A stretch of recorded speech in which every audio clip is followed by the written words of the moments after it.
Attention all wrestling fans, get ready for the ultimate fan experience at the WCBs WrestleMania Fan Meetup in Los Angeles, California from March 30th through April 2nd. This event will bring together the biggest event in wrestling and your favorite podcast, as well as diehard fans from all over the world. This is the perfect opportunity for fans to connect and celebrate their love of the sport as well as their love of us. So mark your calendars, grab your tickets, and get ready to suck it and join us live. Don't miss out on the ultimate fan experience at the WCBs WrestleMania Fan Meetup weekend in LA.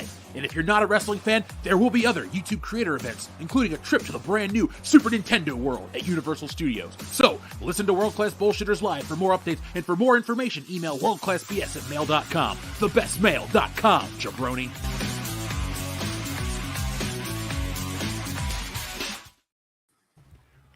Welcome to World Class Bullshitters, the epitome of pop culture. I'm your host, Jeff Hicks, and with me tonight is the one, the only, Dion Green. What? Huh? What? Huh? What? Huh? Oh, hell yeah. It's 316 day. What?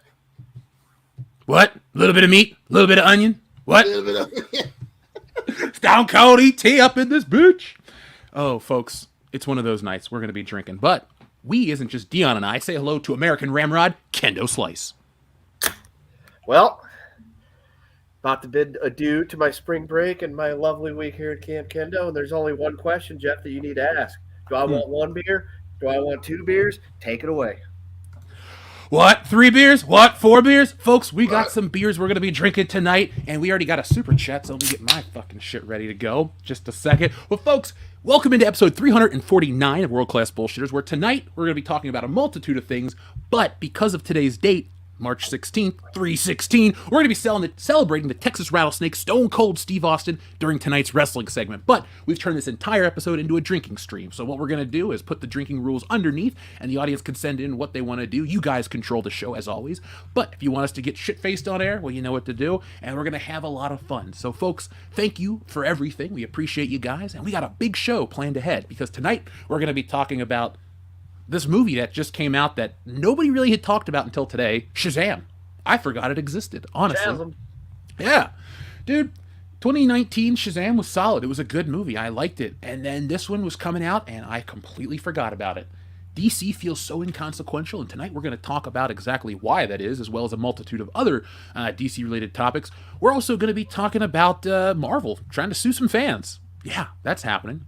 Now, there's also a little bit of Brie Larson drama, which we're not going to cover here on the video or the stream tonight because we have a video about it, but we'll talk about it, as well as many other topics, including an awesome wrestling segment. But folks, before we get into all of that, let's talk about our housekeeping. So this week on the channel, you guys are getting ready to receive the X-Men the Animated Series interview with Eric and Julia Lewald. That'll be for the members. That'll be here tomorrow. I've had to make a couple other videos in the meantime. You guys have seen all the content coming out, so I'm going to edit that and get that out there for you guys tomorrow sometime in the day. And this weekend we'll have another video to drop as well.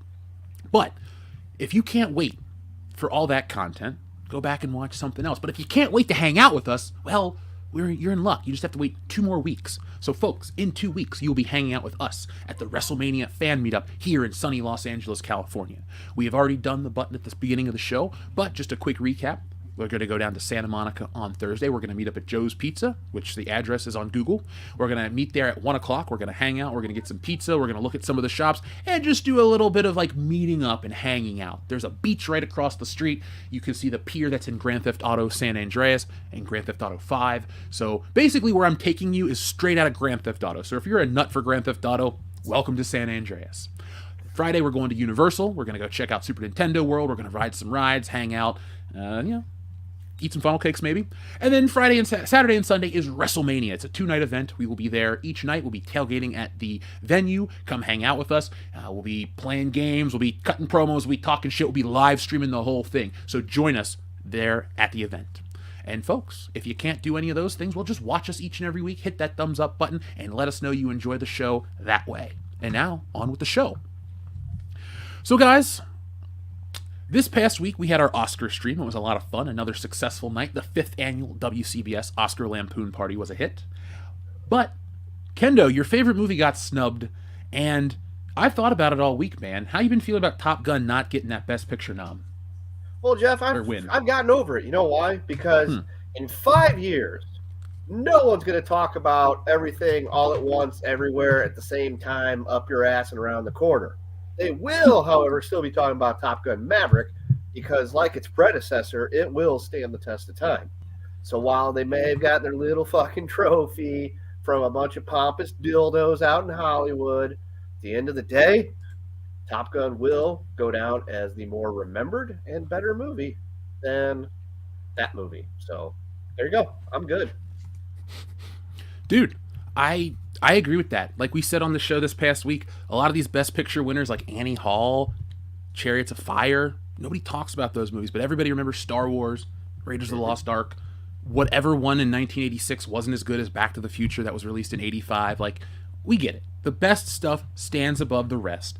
And sometimes the worst stuff stands above the rest too, like The Room. So we're another week closer to our Room remake starring Bob Odenkirk. Guys, I'm counting down the days every day, so I know it's just me. Buddy. We're gonna get shit faced and watch that one. Now, folks, cracked the beer. Shrubbles08 sends in the word of the day, guys. The word of the day this week is dinglehopper.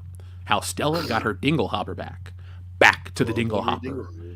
There will be dinglehopper, and the new Ariel cannot use a dinglehopper with that weave. I didn't realize that was the new title of the Little Mermaid movie. Did you, Dion? I did not. That's an interesting franchise starter. Now that's a tenner, guys. So it's half your drink. So enjoy the silence for a moment. Yeah, that is.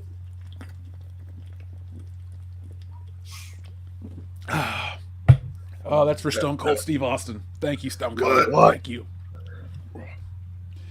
Guys, I can't wait to talk about Stone Cold tonight. In preparation for WrestleMania, Dion, I've been watching every WrestleMania main event in order. I just started. I'm only at WrestleMania 5 right now. But, dude, that's awesome. You know, I'm always going to say this. The first WrestleMania's main event ain't that bad, even by today's standard where wrestling is fast-paced. Dude, it's so funny, like, going back. And I remember, you and I were always like, yeah, it's not that bad, but I think it was just the marquee of it just left a bad taste in people's mouths. But, dude, I fucking, here lately in preparation, I've just been watching a lot of fucking wrestling videos. I've been going real deep with my buddy Wrestling with Regret. Shout out to him. Brian Zane. Brian Zane, so I've been watching a bunch of his videos, a lot of lists. Do you want to try to stream with him after WrestleMania? We absolutely should. Let's make that happen because we're already. I'm already talking to another guy that's got I think 1 million subscribers on YouTube, and he agreed to be on the channel. So let's get him. Hell yeah, man. Yeah. Did you watch his top or worst WrestleMania main events video that came out recently? I did. Watch that. Yeah, I did. I thought that was hilarious. That the one WrestleMania I've been to, the main event that I walked out of and didn't watch is his worst main event of all time. Well, it was, it was funny watching that. Like, I forgot how it got booed. I don't know if it was that at that time we had seen some wild shit with the main event changes and obviously the other terrible one in Texas. And I just remember all those memories coming back of everyone booing it and we're booing it. And I look over at Jeff, I'm like, dude, this is WrestleMania getting booed. The main event getting booed again. Like, that was it sucked that it sucked, but damn, what a fucking time to be alive. Dude, I realize that I've been to so many WrestleManias, but a majority of them have kind of sucked. It's just like the hype of going to the event. Like, every once in a while, Dion, we'll go to WrestleMania, like a 30, which was a great show, and we walk out fucking pumped and we're ready to go, chanting down the street, yes. Honestly, dude, when we went to the New Orleans one, when the channel, started to do what it's doing now, that was a shitty show, but God, was that trip so good. You couldn't bring me down, man. Oh, we need this part. We need to get our asses back to New Orleans. Dude, fucking Hillary Diane and I were just talking about that shit. So, dude, we absolutely got to make it happen. Yeah. Oh, dude. Now, folks in the chat, thank you for joining us tonight. We want to give a shout out to our members. So somebody did have a question. I think it was Clone Geek wanted to ask me something about something direct. Clone Geek, ask me that again later. But folks, we're going to get ready to start all of tonight's stuff.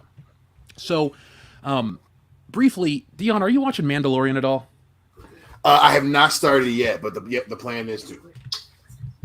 So I won't spoil too much for you. I'm going to say this to the audience. So, folks, I waited till there were 3 episodes because Andor got 3 episodes, so and so got 3 episodes. All these episodes or shows do 3 episode arcs. So I thought I'd wait for Mandalorian, then I was going to start talking about it. The first episode was pretty good, fine in the first part, and the second part was whatever. Then last week's episode was pretty good and had some really cool stuff. But this past week's episode was 53 minutes, and about 9 minutes was good, and the rest was bullshit. Dion, Damn. what do I always complain about on TV shows that have a specific main character? And then, what do they do that makes me hate a show that has a great main character? When they fucking change what they fucking do, or they start focusing on other shitty characters. Bingo! This episode starts out pretty fucking awesome. Remember, redunked into the waters of Mandalore and all that crazy shit, and go back and meet with the Mandalorians. Mission accomplished. Stuff happens. A TIE fighter battle. It's fucking cool, man. And it looks great. It looks like a movie. And so you're like amped up. They just fight off a squadron of TIE fighters. Here we go. What's next? Cut the Coruscant. And for the next 40 fucking minutes, we get to watch this doctor, the former Imperial doctor from the first season, in this random woman-man person thing. I think she's a clone, honestly. She looks just like Tamara Morrison as a woman, so I think she's a clone. And that's what this whole episode is about, these 2 people. And then at the last, 4 minutes, it goes back to the Mandalorian, they talk, and then it just ends. It was the biggest honey dick ever, because the Mandalorian shit is fucking cool. It's atmospheric, the fighting's awesome, the effects are great, he's cool, Baby Yoda's fine, Bo-Katan's great, and you get bullshit, man. I was so angry, because I was so excited. Everyone's like, dude, an hour-long episode? Holy shit, what's going to happen this week? Nothing! We got honey dicked, and I was pissed off. Damn, man. Damn. Yeah, you gotta love filler episodes. That's disappointing. That's so fucking disappointing. I'll still check it out, and then watch the show. Talk about it. Yeah, so we can talk about it. But damn, man, that'll probably be our pizza movie tomorrow, depending on how terribly Michigan State does or if they lose. So I might be too drunk to watch it. But yeah, man, that pisses me. I hate, and that is the most Lucasfilm thing to do right now, and it's so goddamn frustrating because defenders, of course, will always, they're setting up, blah, blah, blah, blah. That's not how you make shows that people like. Stop. That shit didn't work in the 90s. It didn't work in the early 2000s. It didn't work in the 2010s. When you keep trying to do these jumping points and essentially make episodes pilots for new shows or pilots for new characters, it doesn't fucking work. And above all, it showcases that you don't know what you're doing. I understand trying to have launching points for other characters. Hell, certain situations it works with shows. But The Mandalorian is not that. Star Wars is not that. And it's a sign of, Lucasfilm, again, trying to fucking do too much.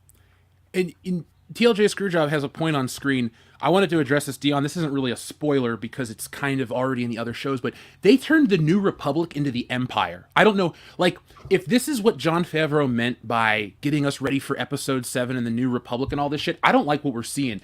The New Republic, it's scary because they're just as evil as the Empire. They take the brain wiping shit and they lower it slightly. They're decommissioning weapons. They're doing this.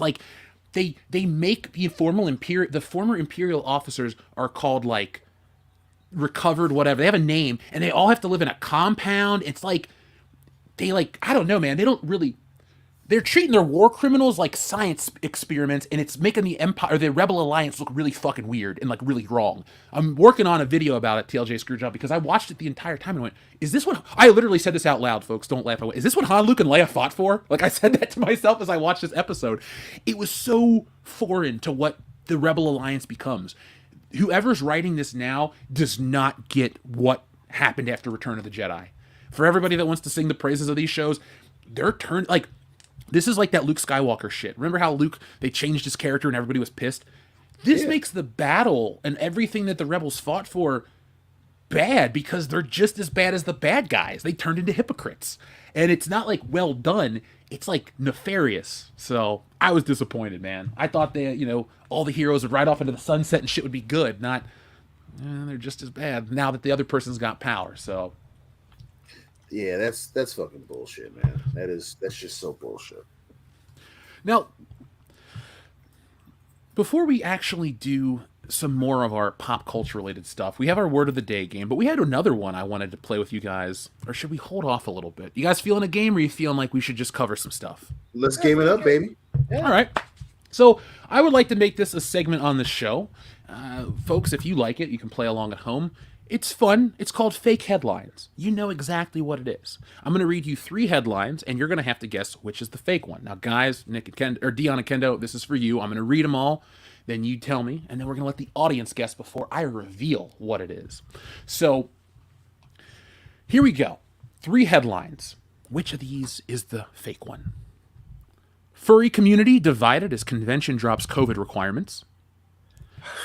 In honor of Women's History Month, women kneel before man.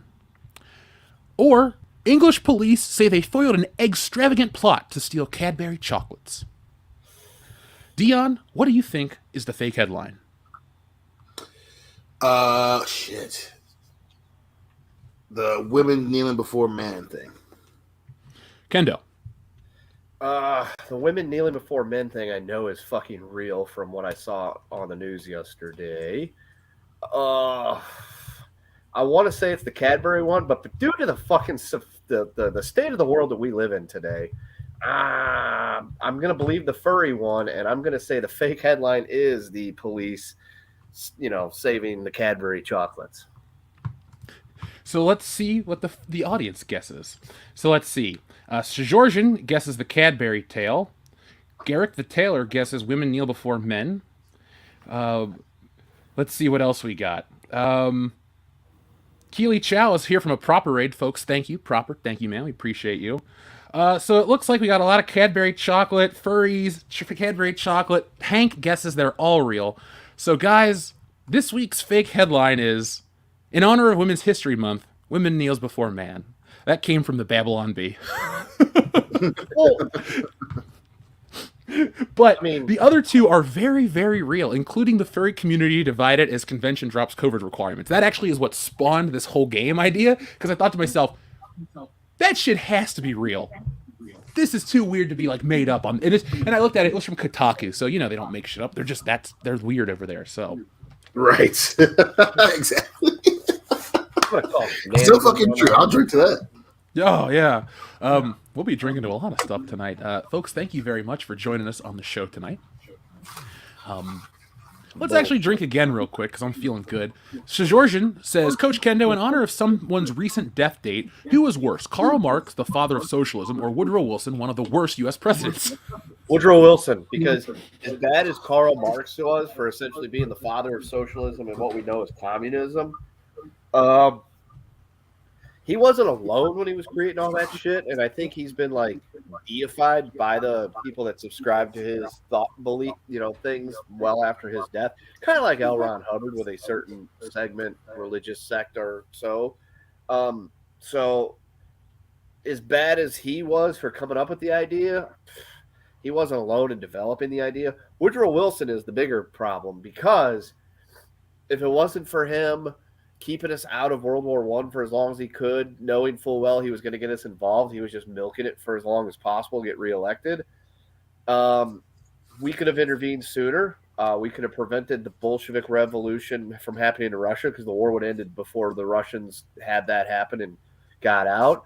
And Woodrow Wilson also rebuffed Ho Chi Minh from the peace conference, which sent him running into the arms of Mao Zedong and Joseph Stalin, which would not have happened had we intervened sooner and prevented a lot of that shit from happening. So if it wasn't for the fact that, socialism and communism had its Bolshevik revolution, then it wouldn't be a stain on the world that we know today. So while Marx was a bearded fuckwad that came up with a terrible ideology, he wasn't the only one that was working on that ideology. He had partners, but he's also extremely dead, and he didn't really commit that much damage. It was the shit being put into process that stained the world, and it happened mostly because Woodrow Wilson is a piece of shit. I love it. Absolutely love it. Folks, always ask Kendo your history questions. Guys, that was a $5, so take a sip. Cheers. Cheers. Oh, and we'll drink for one more from Enrique. Says, "Hail WCBS, Dion. Do you have God of War Ragnarok?" And 39, please. Dion, do you have God of War Ragnarok? I do not. I've been fucking running around at work and stuff. It is on my fucking list. I'm probably right now. I think I'm gonna get it right before WrestleMania. Dive in. Ooh, you know what? I might quickly finish God of War. Finish that on Twitch. Jump into Ragnarok with the crew for. I think it's something to do it right before WrestleMania. So man, I'm excited. I think you should do all of that, but you work hard. I think you should treat yourself with a PlayStation 5. Dude, that's the plan. I'm waiting for, my thing right now. If I get one early, I'm going to have to get another one because, you don't want the first wave, right? So nope. I'm trying to wait for like a special edition or something, a themed PlayStation 5 to come out so I can go ahead and get it because I was hoping they would do that for God of War and I didn't see one. But yeah, man, I think I'm going to wait a little bit, get the kinks out, get a special edition one and waste more of my life playing some video games. I tell you what, I love video games. Folks, you can watch us play video games and join us on WCBS Gaming on Twitch. Kendo, I know you haven't been playing much, but you and I are back to GoldenEye, and it feels so good to have a classic back. Folks, if we could figure out the Nintendo controls, which absolutely suck, we would try to do a multiplayer Twitch stream, but it's like unplayable on the Switch. Mm-hmm. People are like, you can alter it, you can change it. No. I shouldn't have to. No. Nintendo should actually try. I'm like, I'm going to pay $60 for Zelda, and I sound like an asshole. Or sorry, $70 for Zelda. But like, other than that, they should really try harder with their shit. That's the one thing I'm looking forward to, Zelda coming out, because I'm planning on taking the Monday, Tuesday following it coming out off work, getting it Friday on my way home. Maybe even taking a half day if I can get away with it.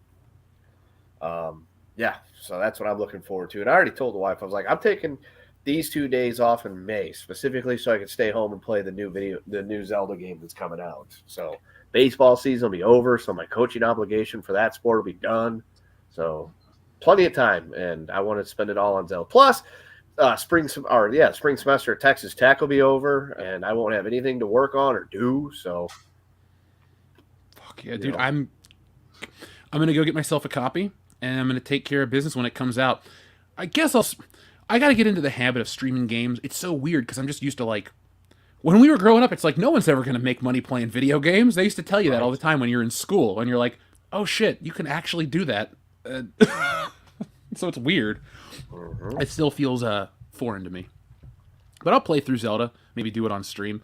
Who do you think's gonna get through first? Oh, hold on, folks. Let's make this a poll right here on the channel, and we got a drink for another one, guys. John Thomas sent in a tenner, so we'll get to that in just a second, John. Let's start a poll. Who beat Zelda first, Jeff or Kendo? Jeff, because you don't have a fucking wife and kids. That's true. Are you supposed to sound so sour when you say that? No, I'm just pointing out the ridiculousness of the premise. Well, the audience can vote, I'm sure. Audience, if you've got a fucking brain cell, vote for Jeff. That is the dude. That's a man who's been hurt talking. He has PTSD from a brand new baby. He's like Robert De Niro in the fucking Deer Hunter. No, I'm just living in the real world here. Well, we'll get the results at the end of the show. We also have a number 39 from our friend Enrique. So, Enrique, thank you very much for this.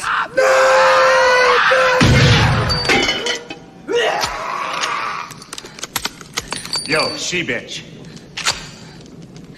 Let's go. All right, Bruce, thank you very much. And now, guys, I got to open a new beer for this one. John Thomas, thank you. He says, Jeff, I can't believe you didn't include the carnivorous zebra headline. Where's my horses button, please? Well, did you guys hear about the zebra in Ohio? No. Poor man, Ohio can't catch a fucking break this month.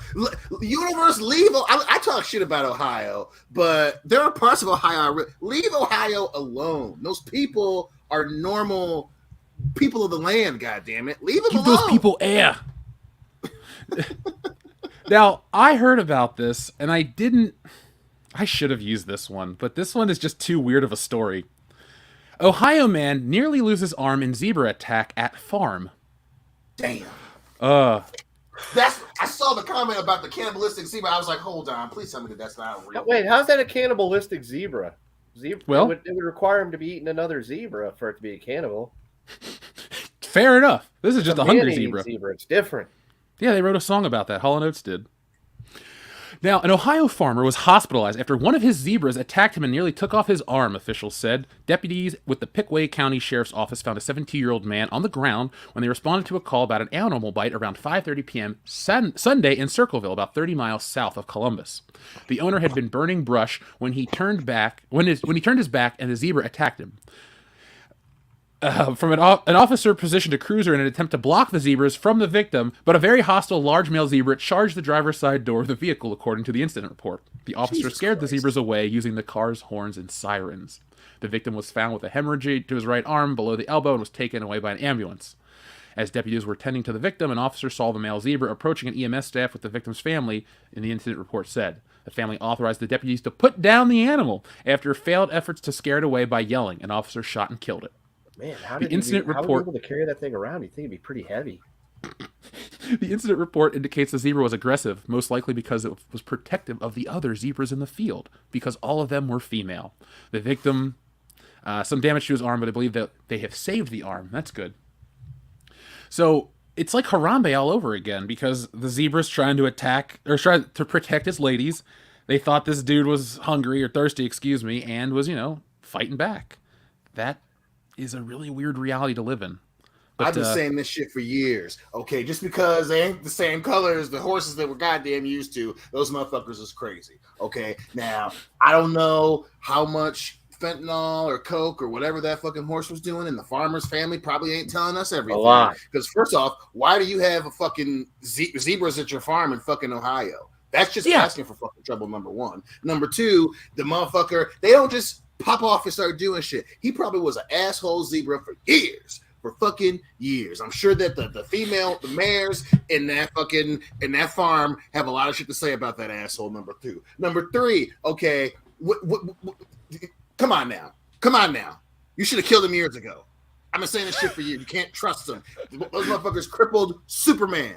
It's bullshit. That zebra was a goddamn danger for years. He should have been sent to the Great White North years ago. The zebra was a Libra? Is a Libra, darling. You guys ever seen the movie Freddy Got Fingered? Yes. Sadly, Remember yes. Zebras in America?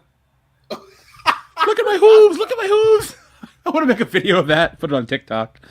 No one will laugh. I forgot about that. Most people have. I like that movie, but most people hate it because it's pretty shitty. Yeah, it's not good. And I have a pretty high threshold for bad movies. I do too. It's like one of the worst, but I can tolerate it in like maybe once every 10 years, and that's about it. That movie is so fucking goofy. I wanted Plus, to see it's just something weird about Tom Green keeps saying daddy. And it's just like, dude, stop doing that. Daddy, would you like some sausage? Daddy, would you like some sausages? I do like with the part when his dad fucking finally breaks it. Come over here and fuck your daddy. That part is so terrible. And the wife walks in and she's like, oh no. It's a terrible fucking movie, folks. Don't watch it unless you really hate yourself. Yeah. Tom Green was one of those things that like he became a huge deal out of nowhere, and there was potential for it to be really good, and that potential died very quickly on the vine after that movie came out. Yeah. And I loved the Tom Green Show. I watched that shit all the time. Yeah. And his podcast is still funny. It's like I like him. It's like I like Tom Green. I was just like, how they gave you the keys to the kingdom, and that's what you came up with, man. Yeah. Damn. Like, Tom Green, you're immensely popular. We want you to make a movie. You're on MTV. You saw what the Jackass guys can do. We want you to make a movie. Okay, I'm going to make Freddy Got Fingered. You know what's weird? I'm pretty sure Freddy Got Fingered beats... Is it 2001, right? Yeah, because that came up before Jackass. Oh, it came up before the Jackass movie, but Jackass was on TV. Man, Tom Green, like... They should have just done that kind of movie or something really weird like that. Should have just been like his TV show. Except, honestly, Tom Green should have made the Borat movie before Sacha Baron Cohen. Like, he should have done the character work, got under and like gone out on the streets and done that shit. He had the propensity to do it, but alas, he didn't. He's like a 2 year from now guest I'd love to have on the show. I just want to ask And him all he the fucking crazy probably shit. do it. Yeah. It's not like we would ask him about dumb crap. Yeah, no one cares about Drew Barrymore and his relationship, or the fact that Drew Barrymore was kneeling in front of a dude the other day, and that's why I guess that headline was real. Oh, yeah. I saw that picture. Now I know what you're talking about. Yeah, so I call shenanigans on your game. Well, sir, I apologize. Now, Dion, I apologize more. This was a request. Who are you? What are you doing here, and where are my horses?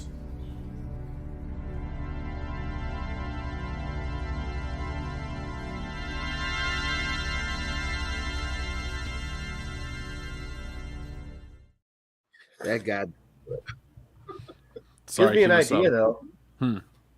To get ready for the upcoming campaign season, we could create our own campaign. Dion Horses 2024. Let's Say do it. nay to the other politicians. I'm down. Easy. And then we should create the horse party to go against Dion. That'll be Nick will run against Dion. Yeah.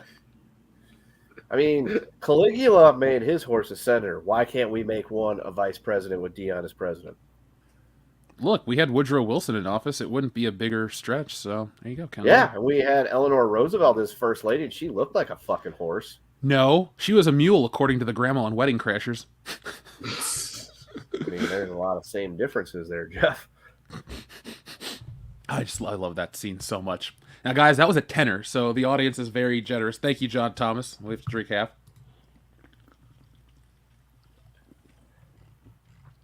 Now, excuse me.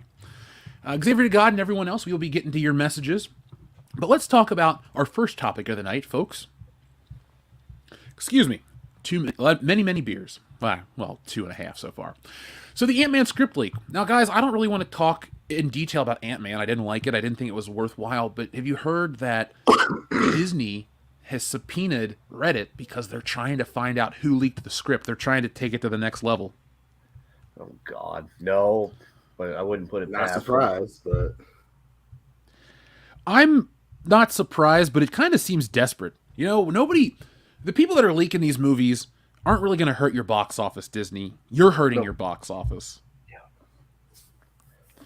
And so, what I wanted to ask you guys is, excuse me, how much do you think the lawsuit will be for? And do you think that keeping shitty stuff in your movie a secret is actually a good plan? Because everybody loves to sell us on the hype, the mystery box, all the J.J. Abrams stuff. And, you know, it doesn't work. We don't care as an audience, but Hollywood thinks it does. Do you think that's hurting them in the long run? yeah, I mean, you know, it hurts in the long run, especially when your stuff isn't very good, right? So listen, I can see them trying to track it down, and whether it be an individual that they're going after or what have you, they'll probably sue for $1 million, $1.5 million. I can see them doing some, astronomical amount to try and make an example out of wherever they think the leak came from.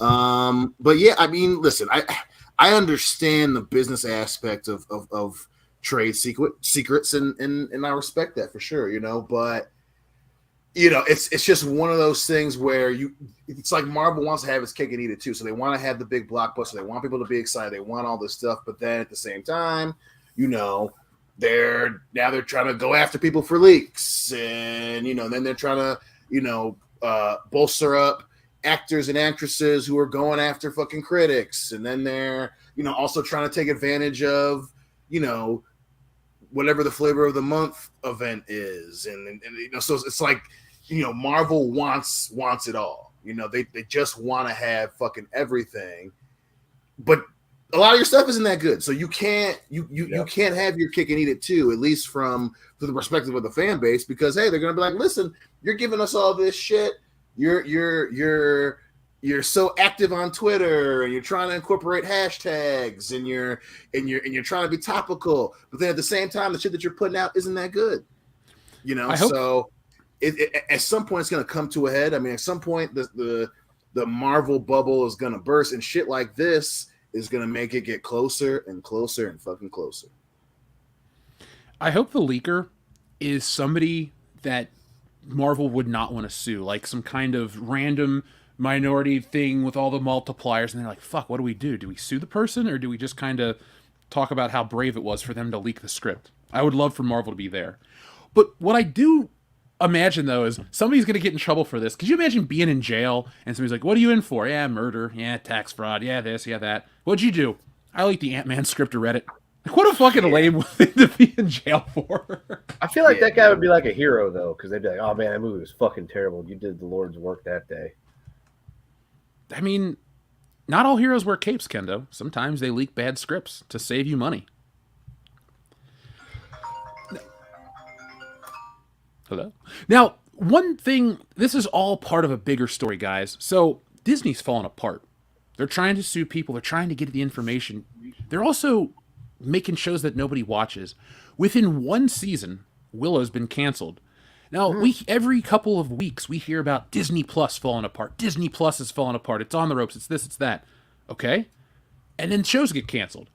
I don't think Disney Plus is making too many great decisions these days, but I just wanted to ask you this. All these fantasy shows want to change the narrative. They want to add new things. They want to follow the modern day agenda, which is, turning off people and stuff. Do you think that's what killed the show, or do you think Willow got canceled because it's 2023 and Willow is from the 80s and nobody gives a shit? I think it's because it's just it wasn't that proper. Column A and column B. Yeah, if I'm a betting man, I'm saying it's the latter. Overall, Disney Plus is where it wants to be. They want to put out a bunch of shit and have their own machine and have their own content and have all this shit. And obviously they want it all to be successful. But shit like Willow, it's you can't put a gigantic studio stamp on cult classics. Like sometimes that works. Yeah. That it's risky in of itself. And I'm not saying not to take the risk. I mean, I at least get of all the shit that Disney's been doing, going out on a limb for Willow, they get commended for that. I'll give them credit for that.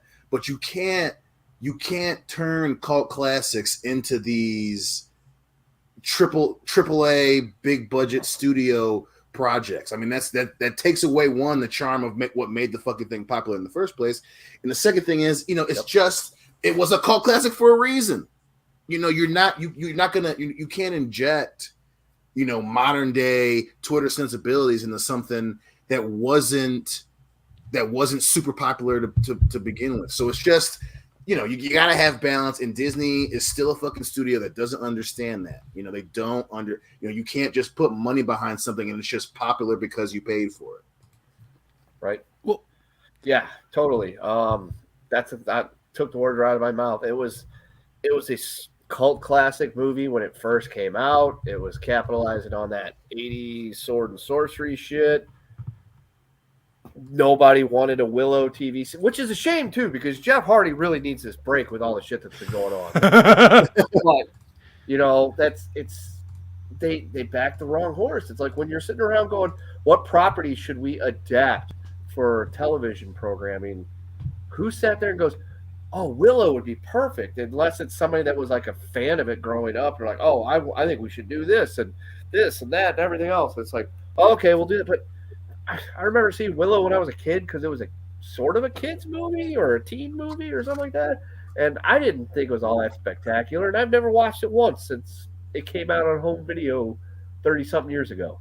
Yeah, I am in the minority. I hate Willow. I saw that movie as a kid. I fucking hated it. I had a cereal bowl. I rented it. That was as much Willow for me. It was just, I didn't like it. But when I first heard that this show was coming, I thought to myself, well, this isn't for me. But the only thing I would hear is the agenda in the press. How there are gay characters, how Disney was great and happy about it. It's like, okay, that's fine that you have gay characters in shows. I don't care anymore. It's like having characters that are bald or characters that have, 2 eyeballs or something. Oh my God. But he didn't promote anything else. Most of these shows that get canceled, all they want to do is talk about this stuff. And you might like it, you might not like it. That's not even what's, the important part right this second. What's the important part is this shit doesn't really fit in with what they're trying to do, and it hurts. And Kendo, you had brought up a point like, why Willow? I'll tell you why Willow. Because Lucasfilm was purchased by Disney for a shitload of money.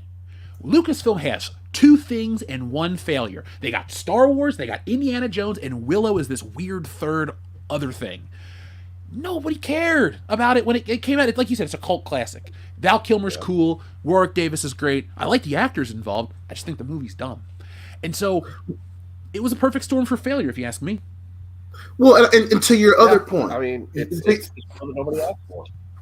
Yeah, and to your other point, you and I have said, the three of us, ever since Kendo's been the adopted kid in the marriage. We've said this about wrestling. We said this about other movies. We said this shit about Star Wars. If anything, you have to make it good. And above all else, this idea, and that goes back to the whole having your cake and eat it too. You can't be, well, we're making this for other people, and if you like it, you like it, blah, blah, blah, blah. But if it's not good, none of that shit matters. Right? And for Willow, yeah, we love Warwick Davis, and Val Kilmer is fucking Val Kilmer, and it's a cult classic. If you're gonna redo something, it has to be good. You can't, the fact that it was so fucking boring, you can't have that. You just can't have it. And I understand, like I said, they get commended for trying it with Willow. But this cookie cutter bullshit of, well, we have the hero and then we're gonna have these dramatic, sweeping shots, and the few trailers that we put out for it are gonna just remind you of, hey, remember this thing, this guy's in it now. You have to make the actual property fucking good. When it's good, no one cares about all this other shit. And they purposefully make things meh. They don't put time in the fucking script. They don't put time in the story where it's from point A, from beginning to middle to end, the journey that people fucking care about. And Willow was just a fucking by the numbers thing that they made to put on Disney Plus, and you can't keep doing that. And that's why that's why this shit is canceled. Yeah, dude. Lucasfilm really has no value anymore, and I'm not trying to be like an angry Star Wars fan. I'm being honest. Of their three properties, the biggest one is the lowest viewed on Disney Plus. People aren't showing up for The Mandalorian as much as people thought. But Indiana Jones is up next. I don't think it's going to flop like Willow, but I don't think Lucasfilm has this big win coming up. I think this is going to be Disney's kind of show their hand is, well, we tried to buy everything. We tried to do it that way. And well, eventually, that's no longer good. And I think that's what this is. A lot of that is just trying to dig up irrelevant shit because you have to. Disney spent $4 billion on Star Wars, or Lucasfilm, and Star Wars has made money, but according to reports, it hasn't made the initial investment back because those movies are astronomically expensive, and the merchandise, yeah, it sold, they made money, but not like they thought it would. No, they did not sell it at the rates they thought they were going to, because, well, just dig into our catalog, folks, if you don't believe us, because Jeff has a plethora of videos showing how that shit is just rotting on the shelves. Dude, I made one about 3 weeks ago. It's got like 150,000 views. I didn't even notice it. I just put it out and was like, all right, well, we'll make more content. But folks, check out the one. It's called The Tragic Kingdom, Everything Disney Lost by Going Woke. Because what it really is it just goes to show you that every brand that they try to make, I don't know, politically correct or try to make it appeal to a certain demographic, it kills it. I can prove it to you every time. This never works. And I don't need to scream about woke this, woke that. I'll just show you the facts. I'll show you the numbers. I'll show you the results in the real world. And that's what all this is. Lie. And they spell disaster for you at sacrifice, my friend. Or on the retail shelf. Dude. I made the video this week about how Ant-Man doesn't have toys. I don't think they're ever going to release them, Kendo. So thankfully we got our other Paul Rudd action figures from the last two movies. Yeah. Do you think the fantasy genre is still as strong as it was a year ago? Or do you think the new Lord of the Rings show, the new Game of Thrones show, Willow failing, and then more Lord of the Rings coming out is kind of like poisoning the well of fantasy? I think it is popular, but, to Cortanus's 001 made a great point. You gotta stop injecting your bullshit in fantasy. Fantasy is a lot like comic books, where, especially if it's an old property, when you fucking change shit, especially if it's a remake or a sequel, the fucking fans of it are gonna be vocal about how they don't like it. You know, the Wheel of Time is a great example. Spending time on characters that weren't even in the fucking books is fucking dumb.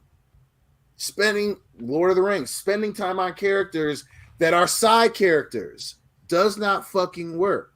To Cortanus's point, making it about the fucking kids when the show is called Willow doesn't fucking work. I will never understand, especially for fantasy, for studios doing this. To what we were saying earlier, you gotta stop trying to do this leaping point pilot for other shit and character shit. You have to stop that. Yeah. Fantasy fans are not fucking the Twitter fans of She-Hulk. That shit isn't real. When the character's name is the name of the fucking show, make it about the goddamn character. It's not that goddamn difficult. Doom was super successful because it stuck closer to the fucking book. Oh yeah, I forgot that even came out.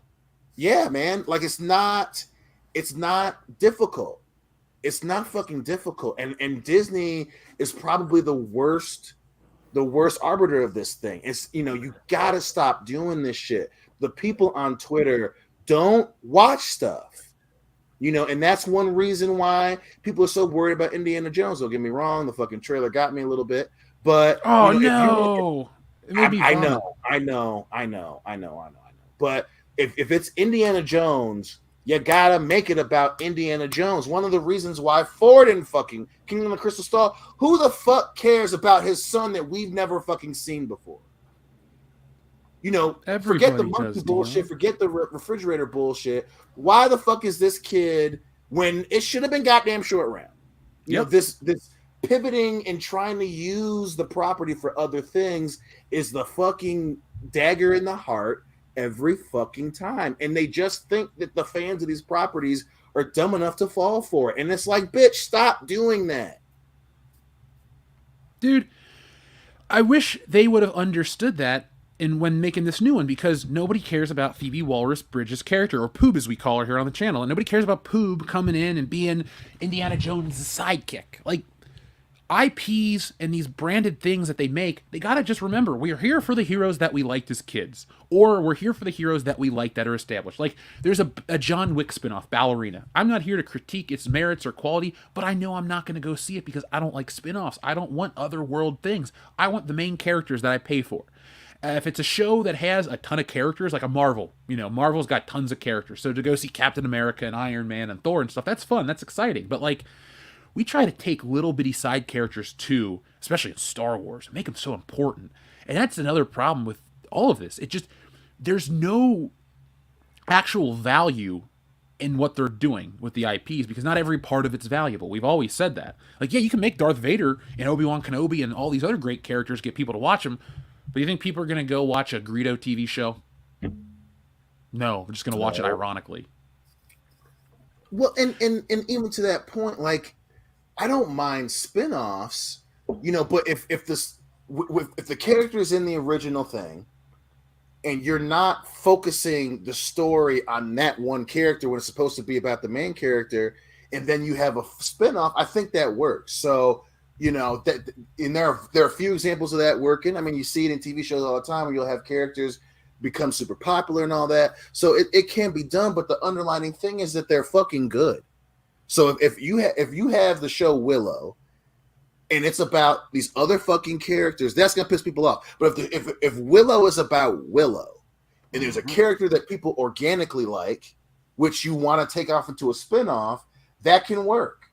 But they gotta stop doing this hyper focusing on, okay, well, here's so and so, we want to make them a star. We're going to use the name brand of the original property to bolster something up from the beginning when no one's asked for it, and that's what makes the shit suck. Ballerina. As long as John Wick 4 isn't focusing on the ballerina character, that movie could be great. But if you're going to have John Wick, the name on the marquee, and focusing on someone who's not John Wick, you can't make an adversarial property successful This tug of war that studios want to create with their fan base, it doesn't work. We don't want to. We're not doing your job for you. It's not our job to like Poo Boo or whatever her fucking name is. It's your job to make her interesting naturally. We don't work for the studio. You're supposed to make shit for us to watch. It's that, that's one reason why Vince McMahon lost his edge years ago. Yep. This whole it's not about what the fans want mindset. That's what Disney's problem is right now. That's what Marvel's problem is right now. DC had to learn that shit the hard way. HBO Max lost $100 million fucking dollars with that shit. It's not the fucking fan base's job to get your character over. It's your job. And if you do it right, the shit naturally happens. And it's like talking to brick walls. They just love the taste of that fucking shotgun with that it's not what the fans want attitude. And it's like, how many times are you guys losing hundreds of millions of dollars before you learn your lesson, old man? That poor old man, Dion, he has a family. Just let him die. Shit. Make better movies, old man. Well, I mean, it's a precise point that he's making, though. It's like they're not listening to the actual audience.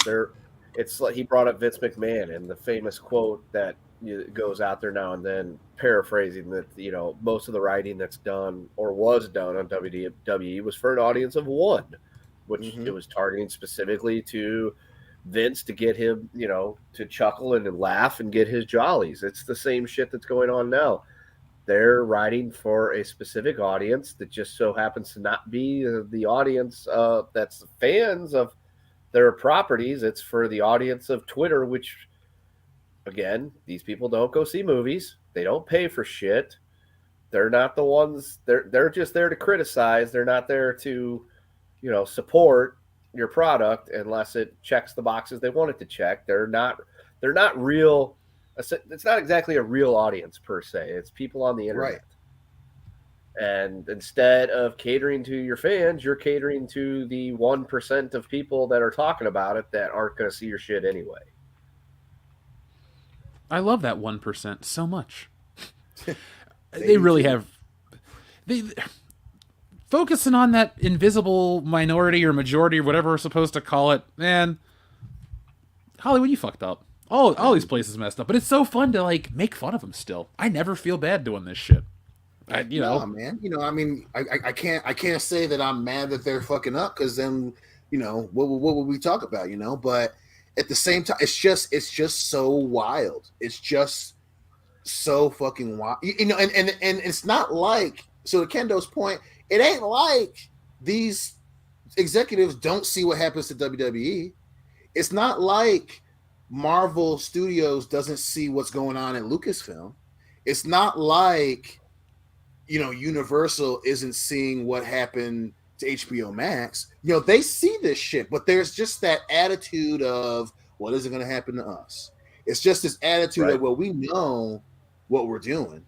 It's this attitude of, well, if we just spend money and do this, that, and the other, they're going to come and watch. Your audience isn't a bunch of fucking robots. Especially when in Disney Plus's case, you're trying to make money off of a fucking streaming service. Why the fuck would fans of Willow pay for Disney Plus when Willow isn't about Willow? Because that's the name of the game, is to make a show that entices your audience to give you their money. Why the fuck are they giving you their money for something that you are not doing correctly? And then they sit there with surprised Pikachu face. Yeah. Well, it's one of the biggest criticisms. It's the wildest thing in the world. Yeah, it's one of the biggest criticisms we lobbied at him about season 2 of The Mandalorian. The show's supposed to be about The Mandalorian, but what was it, like 75% of the episodes? It was about other characters, and it was kind of like spin-off show, the thing. Right. And they knew that too with Book of Boba Fett, which is why they brought in Mandalorian for 2 fucking episodes, because they watched the fucking Book of Boba Fett and they knew it was bad. Yeah. That wasn't, and I had to tell people that, local Star Wars fans, you're getting the conversations at work and bullshit. And it's like, homie, they didn't make that episode the day before the shit aired. this idea that these studios don't know that, that's it's amazing what people who want to believe something so bad will want to believe. They, fucking Book of Boba Fett was bad. They knew it was bad. Why else would they randomly have Mando come in? If they believed in Book of Boba Fett, if Lucasfilm believed in Tamara Morrison, if they all were in that back room smoking all that bullshit about, well, we're going to change him to be emotional, he's not going to be a cool, cold-blooded killer anymore. He's going to be this dude in a back tank for half the goddamn season, and we're going to have these assholes on colored Vespas. They watched it, and they knew it was bad. So they had to write 2 Mandalorian fucking episodes. It's not rocket science. But again, it's the checkbox thing. We do this, that, and the other. They're all going to come and watch and give us their money. And the same shit with Willow. They fucking knew what they were doing. And well, if it doesn't go well, we'll just fucking cancel it. Bitch, what is the end game here? What is your fucking plan? Because it sure as shit ain't to make good entertainment. Tell you that. Well, I'm not watching Willow. No one's watching Willow season 2. And even less people are watching Disney Plus. So, folks, continue to not watch these shows to send the message. Hey, you do what you want to do. You vote with your wallet. You do it your way. We don't call for boycotts. That's not our style. But Disney's doing it to themselves. If there's a metaphorical... they've shot themselves in the foot with it. Mm-hmm. Yeah, what if they reboot it and they call it Big Willow style and it stars Will Smith? And Willow Smith? Because she's the whip her hair back and forth girl, so right. I mean they could both be in it. Yeah, Will Smith should play the Val Kilmer character. Sorry, V and V, and then she should play Willow. Like Willow is Willow, and we'll have Beyonce be the evil queen, and Robert Downey Jr. can be some other character. I don't remember Willow. I'd watch it. Ironically, I'd watch anything with Robert Downey Jr. in it. Yep. Yeah. Yep. Now Beyonce, she can't fucking act. Oh, I know. She's so bad. Like, it is so funny how just box office poison that she's become. Like, people are gonna watch. Don't get me wrong, but people watch. They're like, "Damn, Beyonce's really bad at this whole acting thing." Oh, I'm glad we don't have to act, dude.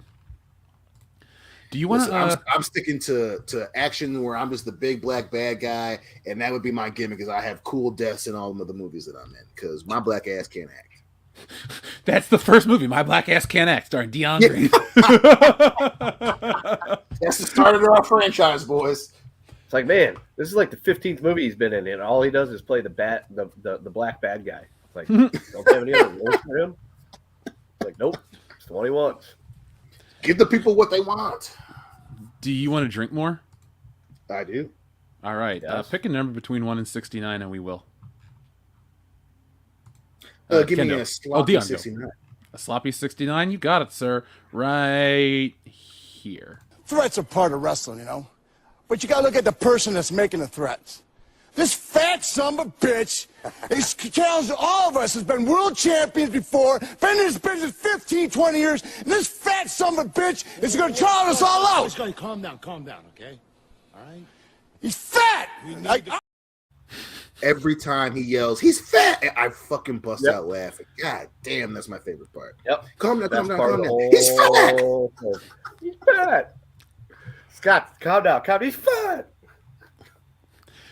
Now, what we're going to do is we're going to play Fuck, Marry, Kill in our next segment. That way we can keep those all together and fun. So, folks, if you want us to play Fuck, Marry, Kill, send in your messages, Xavier to God. We're going to make sure we get to all of those. Thank you very much in advance, because we got some fun ones. Now, Asato Fortune. Thank you, Asato Fortune. Hail! Happy 316. What? Can I get a Sam Jackson, please? Of course. This is one of my favorite buttons. I'm so glad when people ask for this one. Tell me more, did you get very far? Tell me more. Does he look like a bitch? Well, does he? And guys, that was 2. So we'll drink. Oh, that's a 316. Oh, hell yeah! What? Oh man, I hope Stone Cold shows up at WrestleMania. I just need an excuse to cheer. Like, he doesn't have to wrestle. I just want him to walk out, raise hell, leave. That's it. It is just still so fucking funny they're trying to get him to do a match. And he's just like, I want to see more zeros, bitch. Dude, I wonder what the original plans for WrestleMania 39 was, because some of the reported stuff and some of the stuff fans thought, I guarantee, was the original plan, and all that shit fell apart, and this is the aftermarket WrestleMania where it's like, hey, we couldn't get bigger, older stars, but we got Cody Rhodes versus Roman Reigns. And, you know, the wrestlers today really work hard, and I give them all their just due respect. But, I mean, the WWE has not built the mega stars that they used to have. You used to have, you know, every level guy could show up on, like, a TV show, and it would be a big deal. Like, oh my God, Billy Gunn's on this show. Holy shit, the Hardy Boys and Ken Shamrock and The Rock are all on that 70s show. Like, there used to be a time when wrestlers were just a bigger deal. With the way it is now, they're just not. So, I lament that, but I miss the days when they're bigger stars. Yep. Here's a fun one. This is a $5, guys, so you can drink while I read it. From Marco Esquindoles. Thank you very much, Marco. Entertainment has become one giant Funko Pop, and I'm not buying it. I like that quite a bit. I might say that. Fantastic technology. So thank you, Marco. So Georgian says, Willow came up short. I'll get my coat. That was a $2 one, guys. Damn. Take this upvote and get out, sir. Mm-hmm. Now, Gunner, thank you very much, Gunner, for everything. I believe if you're the Gunner, I think you are. You've been around for years, so thank you for all the support. Gunner says, it was pretty funny how when the grosses from the recent Star Wars media reached what Disney paid George Lucas, some media wrote how the purchase was profitable, as if the movies were free to make. Oh, I saw them talking about the profitable part of The Force Awakens, even though it was the most expensive movie ever at like $350 million.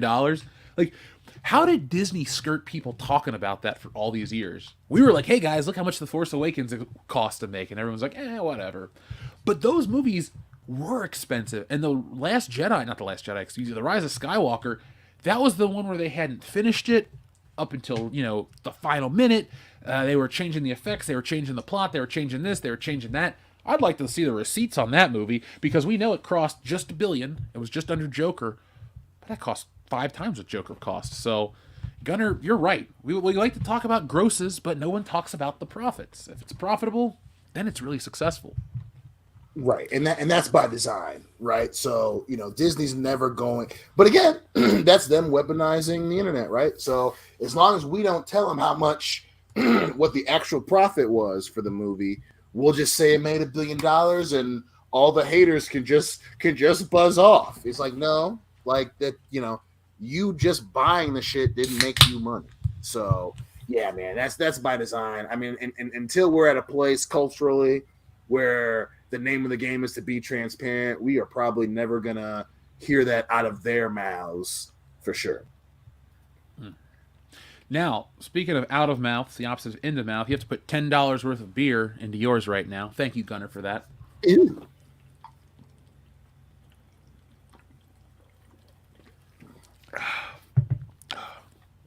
Excuse me. Sorry, folks. I can't mute it quick enough. Rob Brantz, thank you very much for your $5, guys. Let Hollywood keep digging their graves. They're not going to be bailed out. I'll be enjoying the next season of Gundam next month instead. But 9. Ooh. It's always exciting when your new show comes back.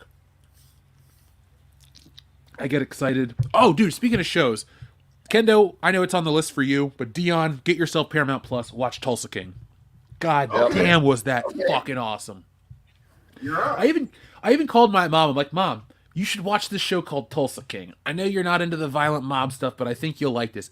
She calls me back the next day. Honey, I want to tell you, thanks for telling me about that show. I didn't realize how good Sylvester Stallone was as an actor and all this shit. So we started talking about it. But, dude, you gotta watch it. He's a mobster who goes away for 25 years, stays quiet. When he comes out, the mob pretty much just passed him up, so they send him to Tulsa, Oklahoma to just rot and die. And he's like, fuck this, I'm going to make something out of this town. And so it's the story of that. And it is wonderful. Like, best streaming show I've seen in years. And yeah, the promo for it made it. I was like, I'm gonna have to check it out. So the promo was good. Well, it's a lot like Breaking Bad meets. How do I want to phrase? Because Breaking. What'd you say? You said it's like Breaking Bad meets, and I said the Fockers.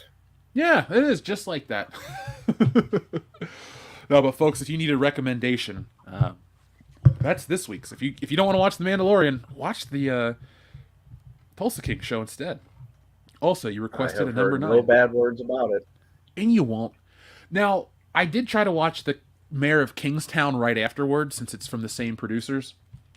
And I turned it off, not because it was bad, but like, Tulsa King ended on such a high. I need to take a couple days to just kind of come down from that. So maybe I'll do a review. Actually, folks, what I'm planning on doing is doing a character study of the main character, Dwight, played by Sylvester Stallone, because it's a very interesting show, because his character has been away for 25 years, and he comments on how weird society is, but it's like very much like the audience saying, like, let me paraphrase this in a really shitty way first, and I'll explain. It's like if somebody said, "What happened to the world? How did it get so woke?" in quotation marks. But he actually asks, like, "What does this mean? What does that mean?" And it's like really refreshing to have him call out how stupid shit is too. He's like, "That's fucking dumb. That's stupid. Nobody, like it's really a good show. Beyond it being like a mob show with great writing, it is oddly relevant to today's society, like that disconnect between generations. And the character of Dwight is that perfect. It's like if the character from Falling Down was already like a criminal, but then became likable instead of watching that guy melt down. Because you all kind of, like, the audience will agree more with Michael Douglas these days than they did back in the day, because the world's changed. So if you're looking for that kind of entertainment, Tulsa King's for you. But here is your number 9. Remember, Sally, when I promised to kill you last? That's right, Major. You did. I lied.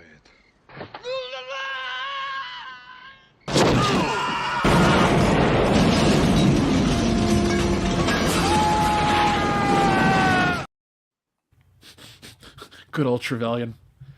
Yep. I have killed that guy so many times over the last week, because with all the GoldenEye cheats, I'll play the cradle and I'll run past him and I'll blow up the shit, and it like instantly triggers him to go into his final animation run. And so then I wait for him down on the platform, and when he shows up, I just blow him off the platform with like 15 remote mines. It's so great.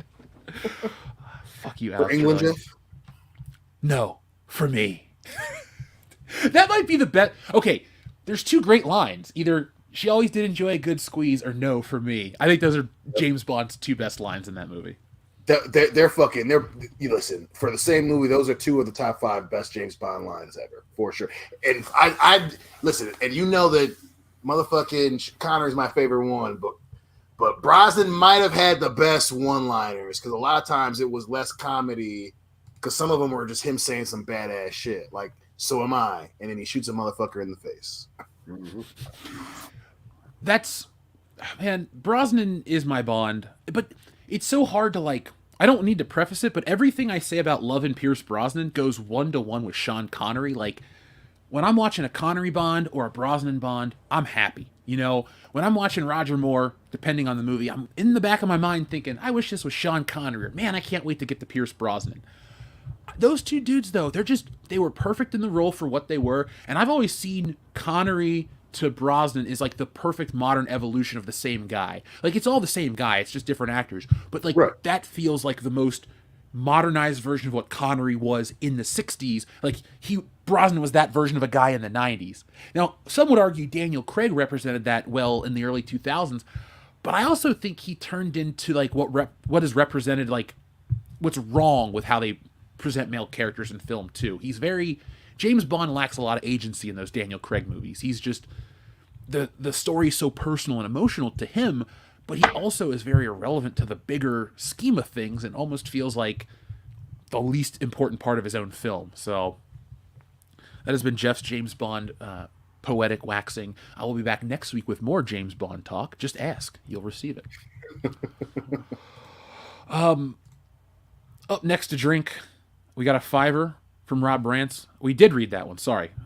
It's hitting. TLJ Screwjob says, I think Jeff has said this, so sorry if wrong, but at least Indy cared to want Mutt to go to college and try to be there for him. Lucky to get that even now. TLJ Screwjob, thank you for your $5 one, guys. Yeah, the minute he found out he was his dad, he's like, he needs to go to school and to do this and to do that. I thought it was funny, but if you're a professor, you want your kids to have the best, so that made sense. But all these illegitimate dads, it ruins the characters. They all become not illegitimate, excuse me. They all become these deadbeat dads, and it's so disappointing. It's like Han Solo ran out on his family and his ship. Indiana Jones ran out on his kid. James Bond ran out on his kid. What is this trope? They make all the guys look like dicks. Like, it used to be women want to be with the guy and guys want to be the guy on screen. And now it's like, yeah, I'd like to be James Bond, but I wouldn't leave my family. Yeah, I'd like to be James Bond, but I wouldn't throw my whole career away for one chick that lied to me once. Like, they made him so weak with Vesper. Well, you know, I hope we never get that again. It's that weird place where people who write a lot of films now, and especially with studio intervention, I'm not going to put it all on them, don't know how to write characters you like with all this recent sensibility bullshit. And listen, you know, and I don't mind being one of the few Daniel Craig defenders. You know, that all being said, the hilarious thing about that stupidly named No Time to Die is, you know, making the male character the asshole for the chick who lied to him up until he fucking died, by the way, is one of the funniest fucking things ever. And you know, and that's in, but to your point, you know, that's why they made Han Solo that. That's why they're making James Bond that. They can't write him to be interesting. So what's the easy way out? Oh, well, he's just gonna abandon his kids, right? He's gonna, like, bitch, this ain't guiding light. You know, you can't keep changing these characters just because you can't come up with a good reason for them to be compelling, because it ain't fucking working. These are the die another day of our lives. That's the Brosnan movie I'll throw under the bus every day of the week. Ugh. It's got like 20 good minutes out of a 2-hour film. The Brosnan trilogy is where it's at. If he would have just had those 3 movies, I bet people on the internet wouldn't talk as much shit. Probably. But, I mean, Die Another Day had a bitchin' car chase, a beautiful car, a good-looking Bond girl who just was too much in focus in that movie. Like, Halle Berry had won her Oscar. They were trying to make her an equal star to James Bond. It didn't feel like what you would call woke today. It just didn't work because it's James Bond. He was still popular back then. We were all excited. It was like, yeah, more James Bond. And then, all right, we like Halle Berry. Do you really have to be in every fucking scene? Do you have to make every fucking joke? Do you have to, like, I don't know. Did you guys like Jinx when she came out? I didn't. Like, she was fine as fuck, and yeah, she looks great. Oh that's a perfect point to what we were saying earlier, right? So the shit that Hollywood's doing today ain't anything new, right? So instead of making her a cool character, they, like you said, she had won an Oscar, so they wanted her to be, you know, on the marquee, and it just didn't work. You know, trying to incorporate other bullshit doesn't work. And she was funny, but the fact she comes out of fucking nowhere, she's in Cuba, and then it's like, oh, I've been with the NSA, and I'm doing backward dives off of cliffs, and hey, bitch, we're fighting over James Bond, even though I'm supposed to be this cool character. It's like, what are we doing? Jinx was just so fucking annoying. Thank God she was good looking, because, man, they could not write a cool female spy in that movie to save their fucking life. Even though Rosamund Pike is she's a great bad guy, but, like, you could tell that they were like, we want Halle Berry to fight Rosamund Pike, so we're just going to kind of throw shit together in the middle, and people will love it. And it's like, I don't think we do. No, Die Another Day was one of those movies, one of those moments in time where, like, I'm sitting there watching this movie, I'm like, this is awesome, but in the back of my 14-year-old mind, I'm going, this looks like shit. What is this slow motion? What is this bullshit? Like, that's just I'm like, we were very conditioned to sit through bad stuff, and, like, in the back of our mind, we're like, yeah, we know it's shitty. We'll just get through this one. She, remember when they were going to do a spin-off of her? Yeah. That was, like, the whole big thing, like, oh my god, she's going to get her own series of movies. Well, that was 21 years ago. Where'd it go? No way. Well, listen, you know, that whole, like I was saying before, that shit, if it's James Bond, you know, you can't be making it half James Bond and half Jinx. Like, she can be you have to get them over naturally, and it just wasn't good. And it didn't help her that Catwoman was right after that. So, yeah, it was a bad couple of years for Halle Berry. Right after the highlight of her life, where she won the Academy Award. It's like everything's, you know, gravy train with biscuit wheels from here on out. Now we're going to play 2 roles in 2 movies that everyone hates. I wish you wouldn't have brought up biscuits and gravy. Now I'm hungry. Ooh. Made me a man. Yeah. I'll have to send you that video. It's like every wrestling theme song cut to biscuits and gravy. Oh, wait. I'll show it to you at WrestleMania. It'll be better Deal. that way. That's awesome. That's fucking awesome. Yeah. Now, Breadman Productions brought this up. I thought it was perfect. Is Dr. No through Thunderball the best 4-movie run of a franchise?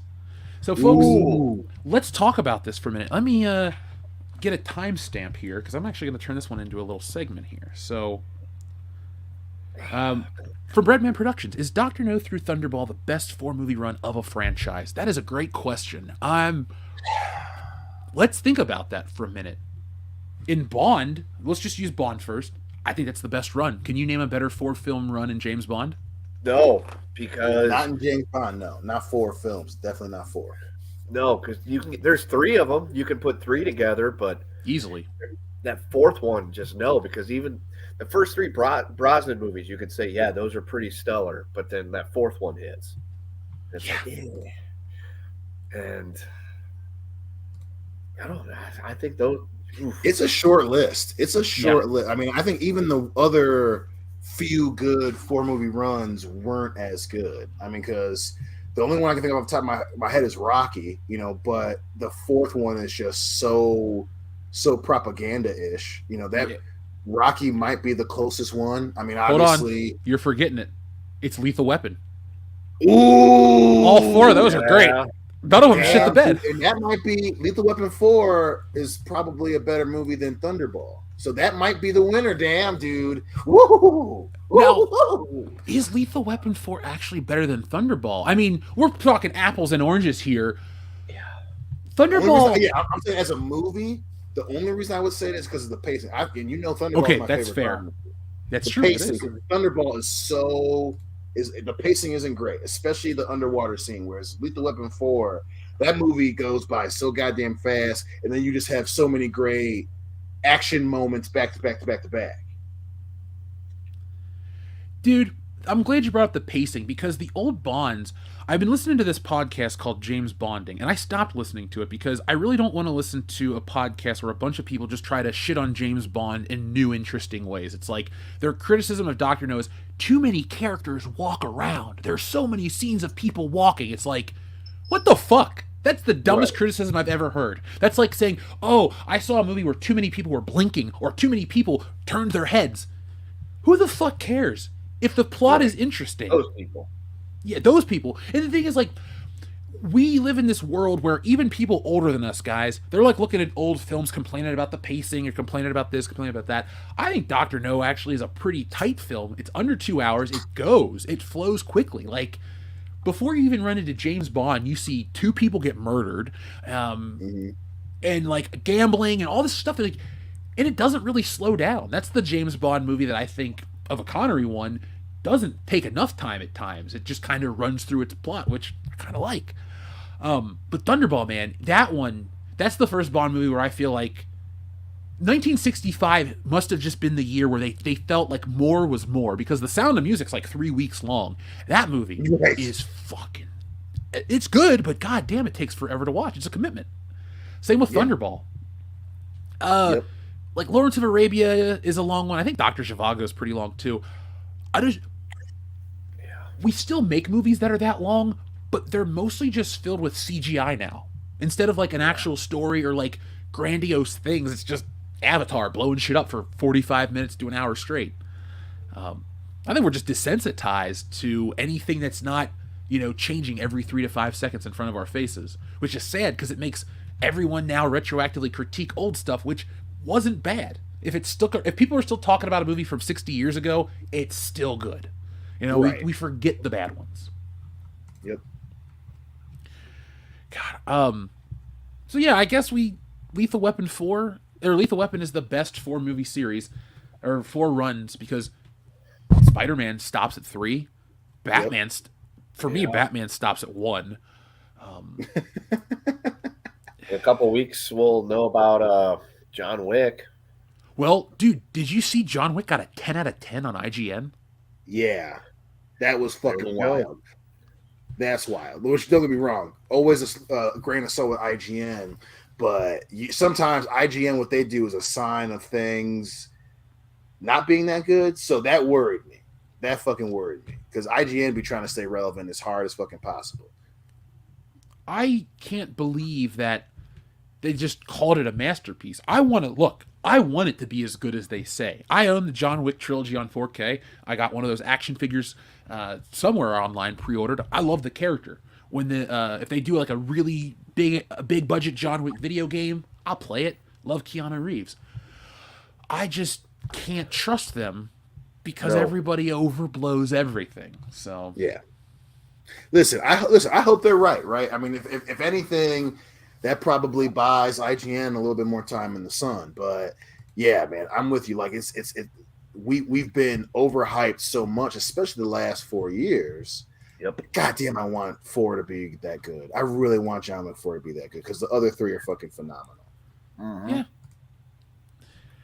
So while we're talking about sequels, let's talk about one of the sequels that's on our title card tonight, because we briefly brought it up. Shazam is out today. You and I, Dion, are diehard superhero fans, even if the movies are shit today. And Kendo, you've been a long-time comic book reader, so you're aware of every character that they put out one of these movies for. So none of these movies are lost on us. We've been long-time fans. Have you even thought about Shazam once? Yeah, I mean, when the trailer came out, I think we had talked about a couple of weeks ago that I'll probably take Hillary and the boys to go see it. But it's just not like outside the first trailer, I have not fucking thought about it. I have not thought about it. Like I forgot that it was coming out today until you just fucking said something, or when you sent the show notes. Yeah, I don't think that's a good sign. When you're counting down the days till a movie, like Super Mario, sign me the fuck up for early April. I'm there. But like, this movie, and I loved the first one quite a bit. It was one of my favorite superhero movies of 2019.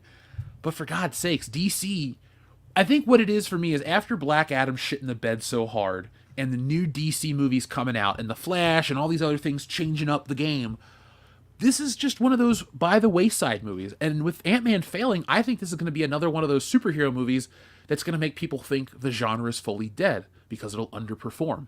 It's only slated or projected to open at 35 million. And, we got other competition coming out soon. I don't think this movie's going to even do that well, which is sad because it looks pretty good. Yeah, listen. In Michigan, we're similarly going through it with dispensaries right now. So there's a dispensary damn near on every fucking corner, and especially in mid Michigan, there's there are rumors about the bubble's going to pop, right? And I think with superhero movies, we are clearly nearing that threshold. It's there are so many of them, and so many of them aren't that good. Now, don't get me wrong, I'm with you. I think it's gonna be pretty damn good. But yeah, Ant-Man didn't do them any fucking favors. Even though it's 2 separate studios, casual fans don't fucking know that. So Ant-Man not doing great isn't going to help fucking Shazam. And then, like you said, man, the lack of promotion for it outside of you have the original teaser trailer, and then you have the TV spots, they have not put a lot of advertising leading up to the fucking release. And it's just, man, this could really be a sign of the time where it's like, hey guys, you might want to scale back on the superhero movies. Well, we're not going to scale back because just a few weeks later comes Guardians of the Galaxy, then The Flash with Batman, and then Captain Marvel 2. Like, this is a year of shit. I would say Guardians has a decent chance to do well at the box office, but so the reason is they're hoping.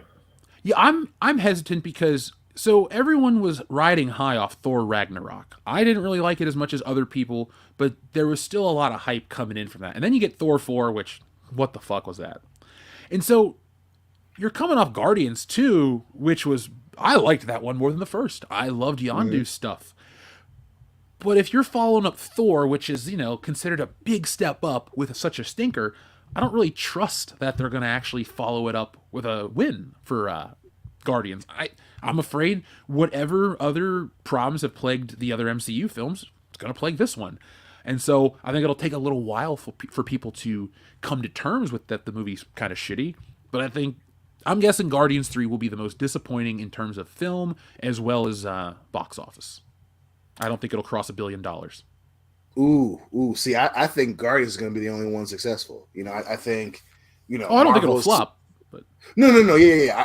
I mean reception too. So yeah, it's going to make money. It's the summer blockbuster. Marvel at least has the summer blockbuster thing down for the most part. But I reception wise, I think Guardians is going to be the only real good one, at least for Marvel. Because hey, they're still trying to find that Iron Man, Captain America pillar replacement, and I think right now Guardians is the closest thing we got. Obviously Ant-Man, they threw that shit together to get it the fuck out, to get Kang out there. That was the movie to introduce the fucking character as opposed to be a good movie, whereas Guardians of the Galaxy, they needed to be good. That's the summer blockbuster. That's one of the pillar movies right now for the whole fucking studio. They're gonna take their time with it, especially with the way that so many people love 2. 3 will be good, and then we'll go right back to the normal nomenclature with the Marvels being shitty, of just them trying to get something out quickly to make a quick buck. So yeah, I'm pretty confident that Guardians is going to be the only fucking actually good one for 2023, while the rest of them are going to be this by the numbers bullshit movie. Which, especially after Love and Thunder, which was Taika Waititi smelling his own farts for fucking 2 hours. Which, even though I liked it, I liked it as with little expectation. Russell Crowe was funny, Christian Bale's good, but that movie was so by the numbers for a fucking summer blockbuster. They don't want to repeat that. I mean, they really don't. So I'm pretty confident that Guardians 3 will actually be pretty fucking good. Hey, I'm going to remain positive, folks. We will review that one. Obviously, we don't have a review for Shazam coming out today because we usually go see it, or I go see it, and then we review the show, and then do the movie review during the show. But not on this one. Again, it just one of our audience members, Nicolo the Great and Powerful, says, "I saw it last night and loved it. Only 7 other people in the cinema. Feels like this movie will be lucky to make $100 million. It's really odd. Kind of sad too, because it might be a solid flick. Ain't that going to be the bitch? Like, oh man, the good ones always flop." Yeah, that fucking sucks. Yeah, well, it's not my money to be concerned with, so I don't care. Unless they want to start cutting us checks at Warner Brothers or from Warner Brothers, like, hey guys, let's go like 30 million, guys. Are we really worth it? I say yes. Oh yeah. Shit, I'd be lying my ass off if I didn't say, yep, I'd do that shit. Let's go, cash that check. Yeah. What you want us to put you in a good light? Let us do it our way. It's going to cost $30 to $50 million per positive video. Like, they're going to really have to look at. We're not cheap. We're going to cost more. Oh God, I was going to say, like, we're going to cost more than what Heidi Fleiss was charging all these people, but that ruined their lives. We don't want to ruin anyone's lives, so let's just move on. I mean, good point. Good point. Yeah. So let's see. Was there anything in the show notes about Shazam that I wanted to bring up? Nope. I feel like we've covered everything. You're guessing Guardians will be the big hit, which I think it'll be the biggest hit. I don't think it'll make as much as the other two, and I think we're gonna see next year's this Avengers movie that's coming down the line is gonna be anemic as shit too, dude. Yeah, what Avengers do they have? I mean, the 2 biggest ones that were the draws are not there anymore. So good luck.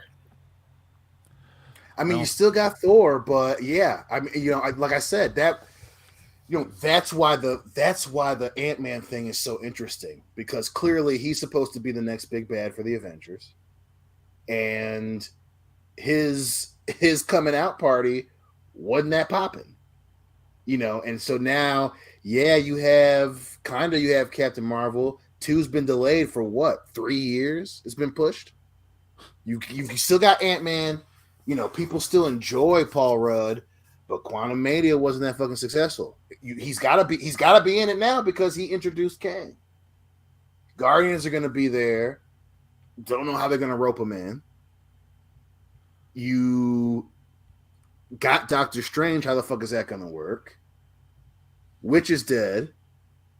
Yeah, we have a Captain America, but Falcon and the Winter Soldier wasn't that great. So Not at all. I don't know what they're going to do for Avengers, man. Like you said, anemic. I think that fucking describes it perfectly. You do not have. I mean, you've got draws, but this is, fuck it. I mean, to keep the theme going, Avengers is WrestleMania, and you don't have any major storylines outside of like two people. Yeah, that's a good analogy. They're supposed to be hype and build. Why? Look, I get it that in today's world, everyone's attention span is already moved on to something else before I finish this sentence. I get that. But like, for the people that pay to see these movies, we like to get excited a long time out, man. Like I've said it before, it took 7 years from 2012 to 2019 to get to Thanos' resolution.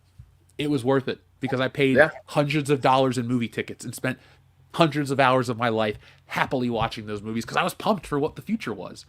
Don't sell me Kang the Conqueror. Oh, Jeff, it's going to be just as good. It could be, but you're doing it in a third of the time. If you did Kang for 7 years and these movies were still good, sure. Because it's like, holy shit, they can never get this guy. Holy shit, this guy's too powerful. Damn, he's great. And then finally they get him and you're like, wow, that was worth the wait. But everything is just like quick payoff, no build, it's over. It's like it's like the last couple WrestleMania main events. Like they just don't even promote it until 2 weeks out. Like, wasn't there a show, Dion, within the last couple of years that we've gone where they literally didn't announce the main event until like a month out or something like stupid? Yeah. What was it? That was fuck. What? I'm trying to think. Was it the Rumble? It might have been the Rumble. It might have been the 2020 Rumble, I think, where we didn't see shit until right before. Because I remember talking about that on the show. It might have been the Rumble, dude. If it wasn't 2020, it might have been 2021. It might have been 2021. Now that I think about it, because going into it, we didn't hear shit. And that's a very great point. Their shows even was. Yeah, dude. That's a great fucking analogy because it's the same thing. It's weird, man. Don't get me wrong. I mean, we know the reason. They're doing it because they want to put it on Disney Plus, right? They want to get as much shit out so they can have some stuff on Disney Plus, which, if you're a soulless executive, that makes sense, right? But yeah, man, like the build is just so shitty. So then when it finally gets here, you're like, fuck, we haven't done anything. How do we convince 300 million people to watch our movie when we haven't been building towards anything? And especially now, because Lucasfilm did it with Rey, right? You have your bad guy lose early. Old school wrestling fans, you got to have you got to have your villain do something. He has to win. That makes the climax that much fun to watch because that he's capable of winning because we've seen it, but that's what kills Star Wars, right? Kylo Ren lost in his first fucking movie. Kang now got his, I don't get me wrong, I still got to see Quantumania, but it sounds like he loses. I mean, there's a bunch of them, so they're trying to play the numbers game. But he took over the quantum realm, right? But that's not the same. That's not a world title, baby. So now you're gonna have Avengers with this big bad that hasn't done anything. So you can't tell us there's this big heel coming. Yep, it's gonna get everybody, and they lose in their first fight. No, it never happens. You never see you might now with WWE, but the next big heel, they never lose. They never used to lose their first match. They won several matches. They won a lot because you wanted to see the babyface finally take them down. Yes. And there's no payoff possible for you to get behind if it happens in the first fucking match. Yep. And Star Wars never fucking recovered from that. I mean, and to keep it wrestling, how many major heels have we seen that they fucking die in the crib because they fucking lose early? Dude, they used to have a balance, and it's weird. It's like wrestling used to know how to do it, and other things used to know how to do it, and then they just You can blame one guy for wrestling. It's just Vince fucking up, but Right. we'll talk about him more later. God damn it. Did you guys see... Oh, I'll ask you later, but what John Cena said about Vince, that was so weird. Yeah, dude. That was... And it's so funny because people started to like John Cena, and it's like, dude, you should have just not said anything. Well, People that's are how so pissed at you about the Taiwan thing, man. Damn it, John. Every fucking 2 steps forward, you take 3 steps back. Big match, John. Did you Big match see in the fucking new... John. You see in the new video game, you can unlock Super Cena, who's invisible? I didn't see that. There is a great one, though. There's a John Cena action figure that you unlock, and it's just a fucking action figure you play as in the ring. I thought that was a joke. No, it's early in the game. That's so good. That's pretty fucking good. Like, I'll get the game next week or 2 weeks when you guys come out for WrestleMania. But like, I saw that it was available today, and I thought, why am I going to download it? I don't have any time to play it today. I got to finish stuff and take care of business. So, when WrestleMania week comes up, that's all we'll do, Dion. We'll go to the Airbnb, we'll party it up, and we'll play that game. I'm fucking pumped, man. I'm fucking pumped. So, let's play a game of Fuck, Marry, Kill to keep this show rolling. Dion, you picked the last number, so Kendo, you're up.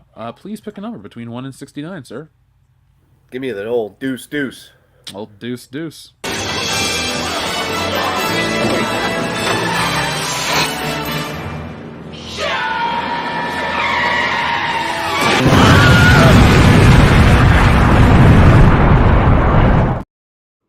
Damn. And he's dead again. Yep, and I don't miss him. Nope. I don't know him. How can I miss somebody I don't know? So, Xavier to God, thank you very much for your messages.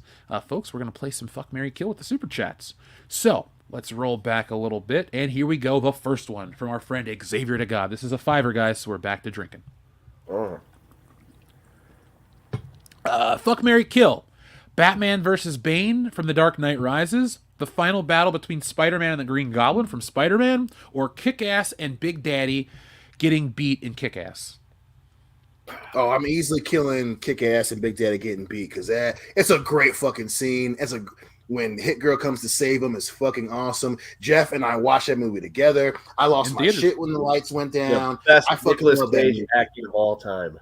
He say to stop. He's just screaming when he's on fire. It's a great scene, but I'm killing it because it looks fucking painful. And I'm definitely marrying Spider-Man Green Goblin. Great fucking fight scene, almost panel to panel to the comic.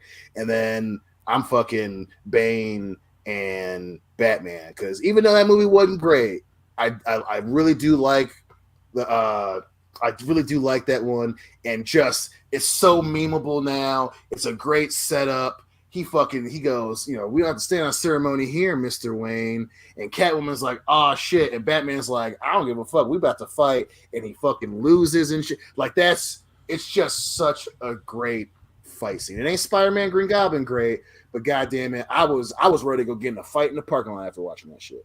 I know, I was with you. Yeah, dude. Like we saw both those movies together.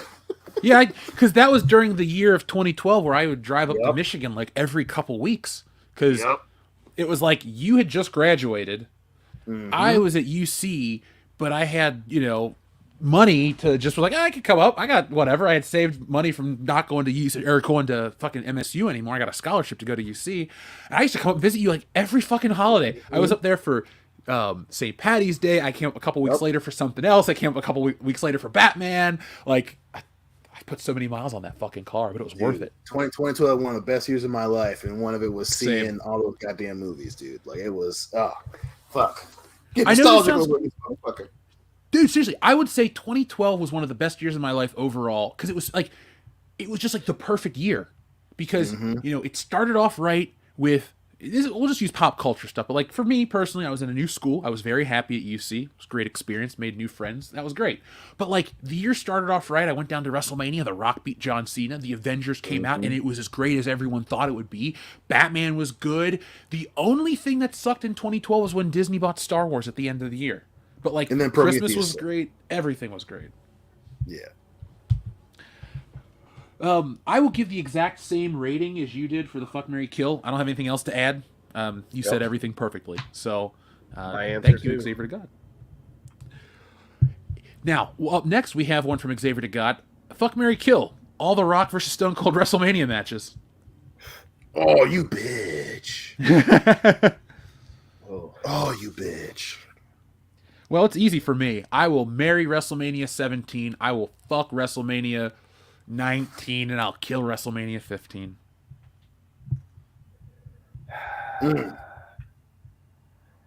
I guess I will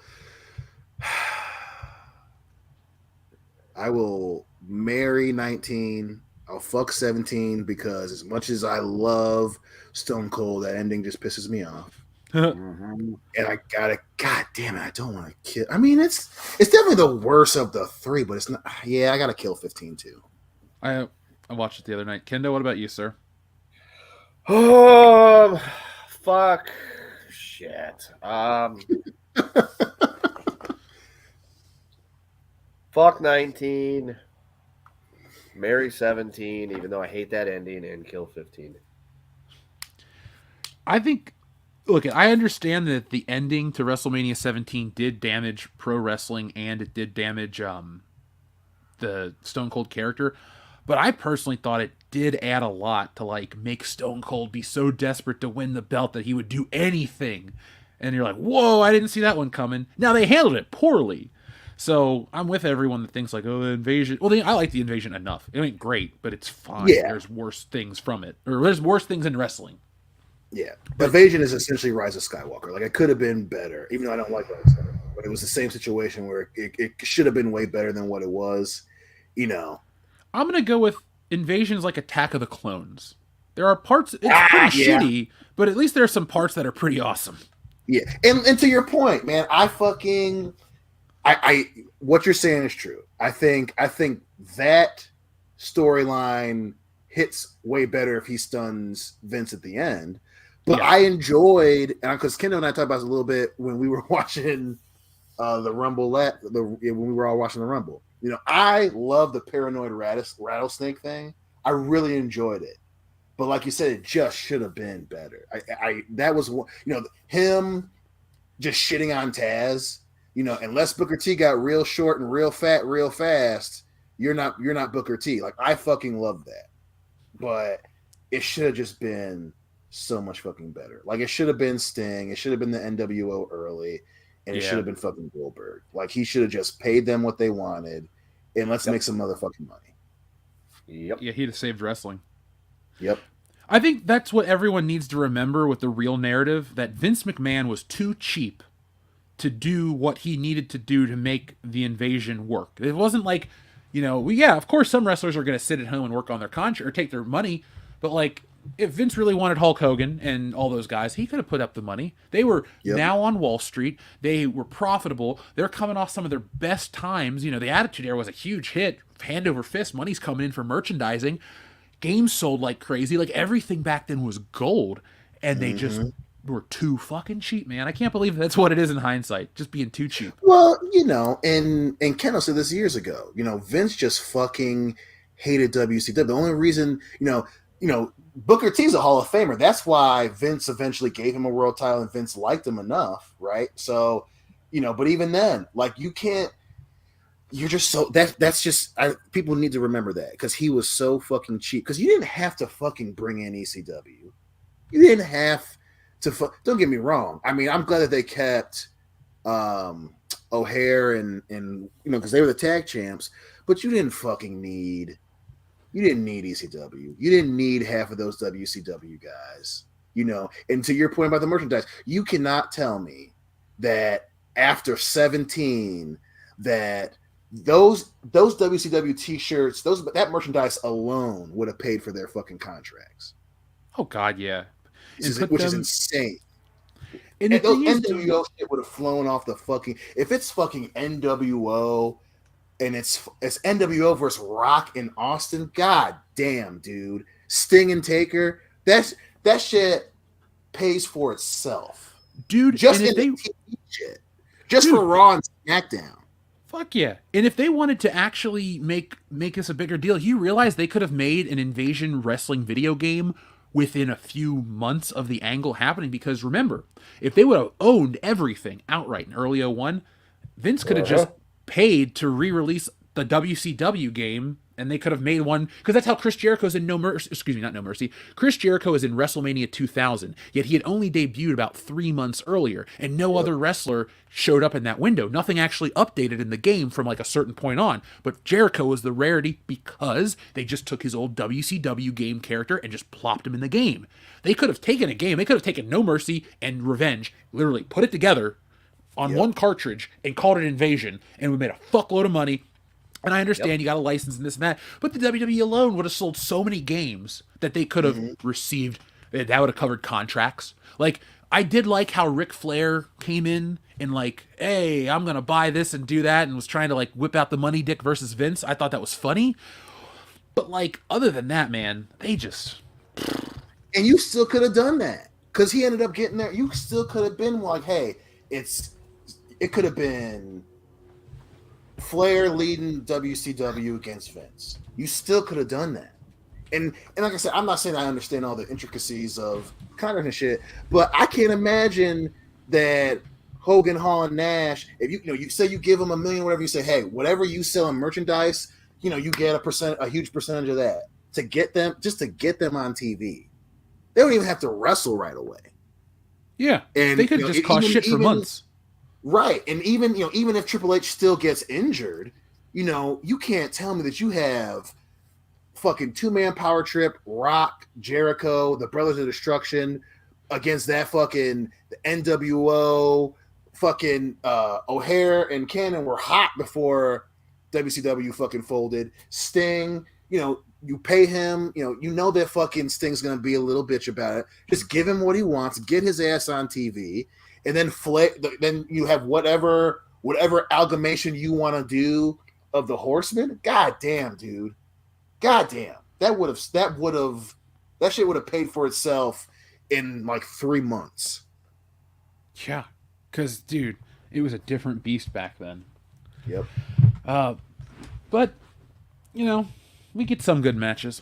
Now this is a interesting one. This is from Enrique. This is a $2 one to drink for, guys, as well as Xavier to God. So, thank you, folks. Fuck, Marry, Kill. Samus Aran, Master Chief, and Iron Man. Oh, you bitch.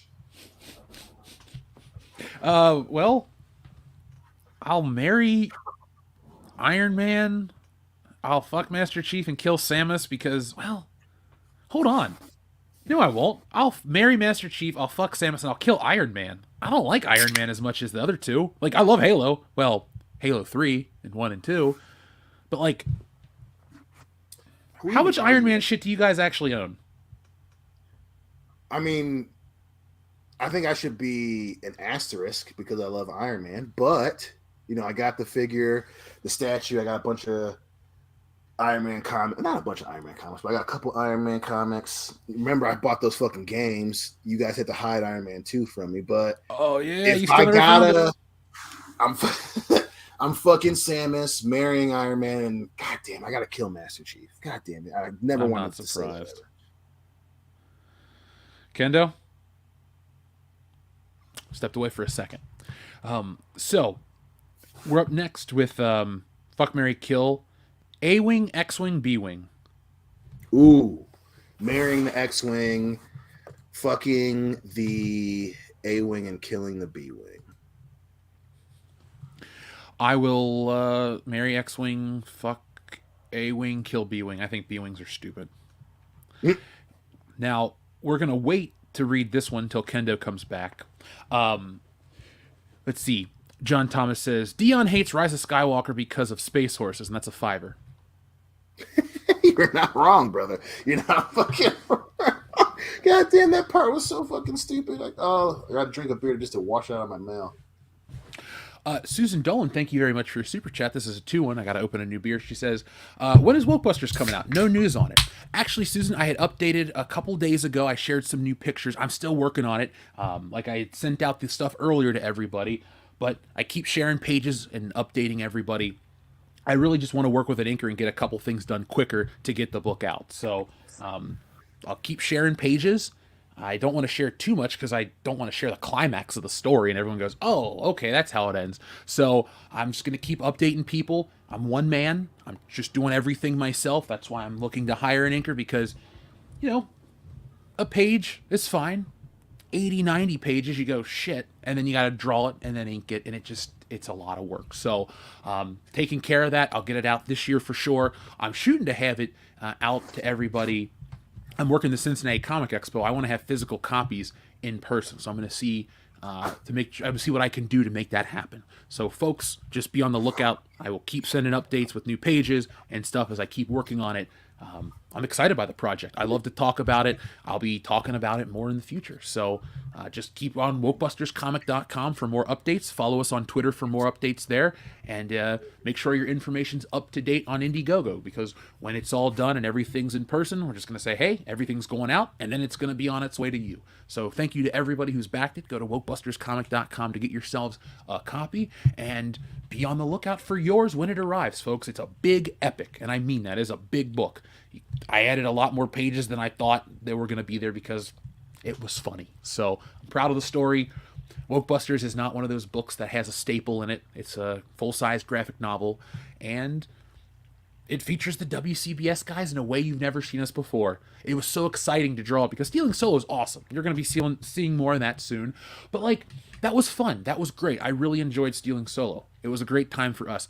But Wokebusters takes everything to the next level. It's great to see us fighting monsters, flying through the sky, jumping off rooftops, blasting shit into a billion pieces, going through the sewer, fighting crazy idiots in coffee shops, donuts, the works. Wokebusters has it all.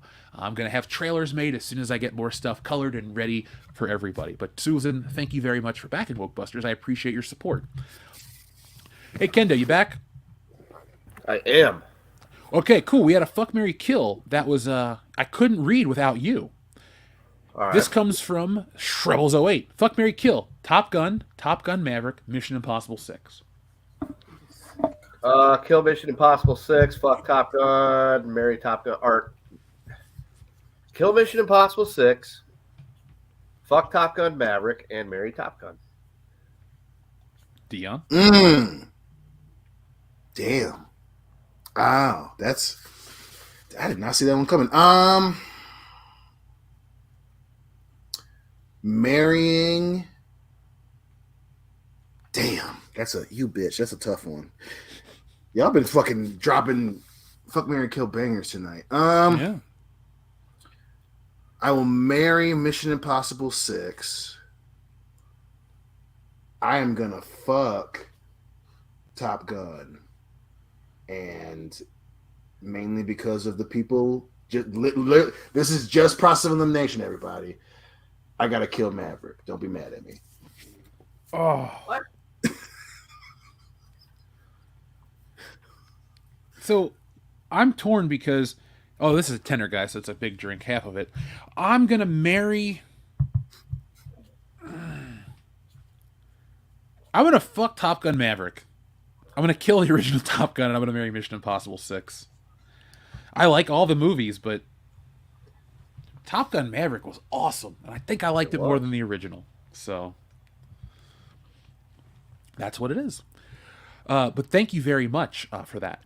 Now let's see if we have any more fuck, marry, kills. Here we go, from Xavier to God. The RKO, the Stunner, the Tombstone Piledriver.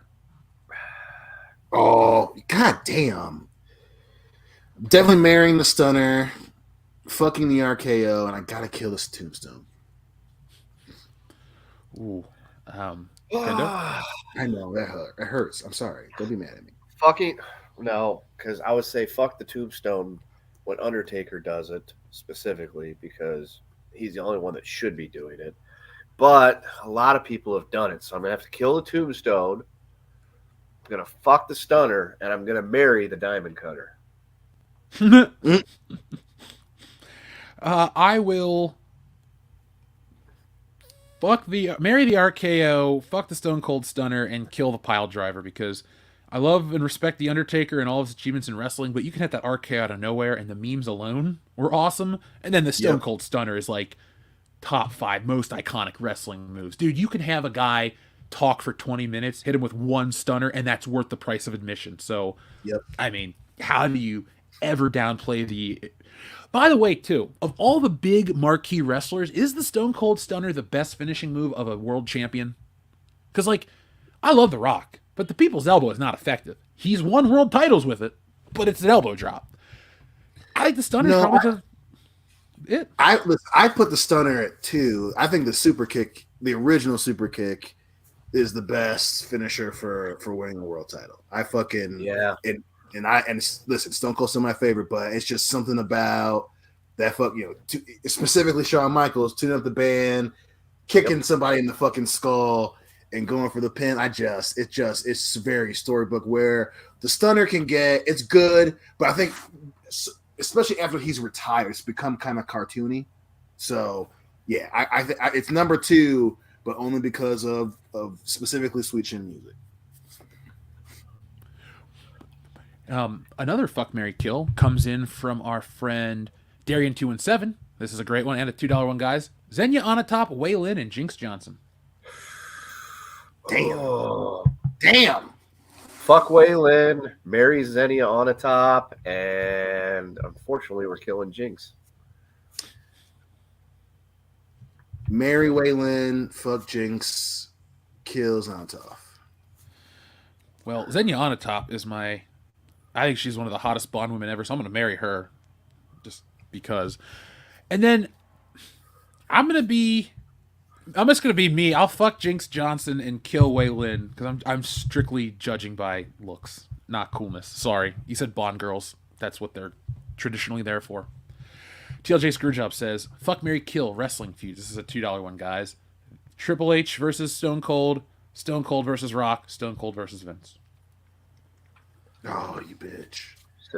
Killing Stone Cold, Triple H, because of the 3, that one's probably the least relevant. Obviously marrying Rock, Stone Cold, and I'll fuck Stone Cold Vince, because it's just, even though Vince can't, I mean, he's gotten better at wrestling. You know, the image of Stone Cold in the fucking corner and Vince just in his fucking face, you know, and then you have the terrible stunner cells, you know, him, you know, Vince being so happy that Mike Tyson was on TV, and then fucking Stone Cold giving him a little bit of sign language. I just, you ruined it. In the hospital. It's just so many great moments for such a shitty matchup. I can't get rid of that one. I can't get rid of it.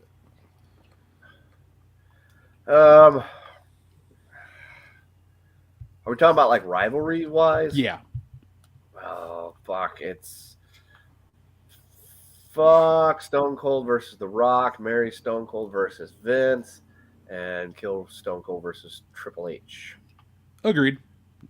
Like you said earlier, Dion, the Triple H Stone Cold stuff, while very good, wasn't that long or impactful. I mean, realistically, they feuded for a short period of time in 1999 over the title. Then Stone Cold got hit by the car. So then the whole next year is The Rock versus Triple H. Then early 2001, you get Triple H Stone Cold. Then it's one match, and then it goes to WrestleMania where it's Rock Austin again, and then Triple H and Stone Cold are teammates, and then after Triple H gets injured, I don't think they ever interact again. Like, do they? Not until he's the general manager of Raw, yeah. Yeah, because like I don't think. But do Triple H and Stone Cold have another match after their 2000? Jeez, is it that? Whew. No, because I think they get into toughs on Raw, but he didn't wrestle him. Yeah, it's just weird to think. Like, that's how you did it, though. You didn't overdo your big superstars. Yeah, man. We have another fuck, marry kill from TLJ Screwjob. This is a $2, guys. Fuck, marry, kill. Austin years: 1996, 1998, 2003. You bitch. Kill in 2003, marry in 98, fucking 96. Yep. Marry in 96, fucking 98, and even though it's my favorite of their matches, killing 2003. Oh, ooh, these are fun too. This is a $5 from Xavier to God. Fuck, marry, kill. Darth Maul versus Qui-Gon Jinn and Obi-Wan Kenobi. Count Dooku versus Yoda, Kenobi and Anakin Skywalker, and Obi-Wan Kenobi versus Anakin Skywalker / Darth Vader. So the prequel trilogy lightsaber duels, guys. Obviously killing Dooku, Yoda, fucking Maul versus Qui-Gon and Obi-Wan, and marrying Anakin, Obi-Wan. I mean, don't get me wrong, there's been some great shit since, but that is still my favorite lightsaber battle, is Anakin and Obi-Wan. He answered it just like I would have. I'll marry episode 1, fuck episode 2. Or sorry, marry episode 1, fuck episode 3, kill episode 2. There's just something about that Duel of Fates with the music and the flips and the... That's like the only part of that movie that wowed me as a kid. It was crazy. Now, we got these that are keep rolling in, so we're going to read one more, and then we're going to get back into the show. So, folks, if you want to send in all the Fuck, Marry, Kills, we'll get to them all. We still have other Super Chats to read. Don't worry, I'm not going to forget any of those. We're going back. But one more. This will be a fun one to transition. 3 more wrestling moves from TLJ Screwjobs. This is another $2. Fuck, Marry, Kill. The F5, the Pedigree, and the 3D. Ooh, killing the Pedigree, fucking the F5, marrying 3D. Because what's that? Yeah.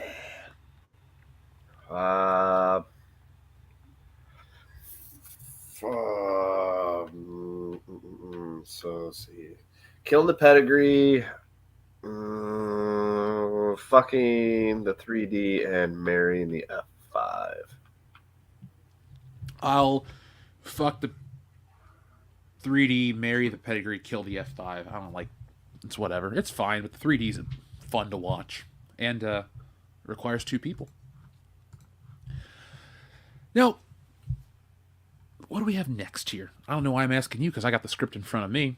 It's almost time for the wrestling segment, guys, because we've covered so much of that stuff. But I want to ask your opinions on the Brie Larson drama, since we just put out a video today that's moving very well, moving very nicely, I should say. So there's a rumor that Brie Larson is out there stinking up the set of the Marvels 2, being a diva. There's talk of her clashing with the lady Teyonah Parris because Brie Larson's not the lead. She doesn't want to share the spotlight. And so there's a lot of talk about that. But then, out of the blue, another article from another source, from another equally as unreputable person goes, nuh-uh, everybody loves this movie and there's great test screenings. So it's just funny how, and like I always say, the narrative around the movie is more entertaining than the movie.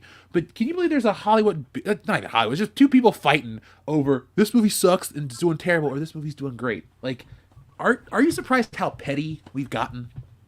No. Hell no. Not surprised at all. Spend 5 minutes on Twitter and that's all you see is pettiness. Well, plus, this is, and again, I wouldn't put any stock into it, right? I don't know Brie Larson from Eve, you know what I mean? That being said, we know what she's done so far. And I will say that while I don't 100% believe it, I wouldn't be surprised. I think it is very reasonable to assume that if you're Brie Larson, right before Endgame comes out, who knows all what they promised her, right? And you could tell. I mean, we talked about it on the show. I mean, especially you 2 crazy motherfuckers. You know that we talked about this shit. They promised her the moon, the stars, and everything in fucking between.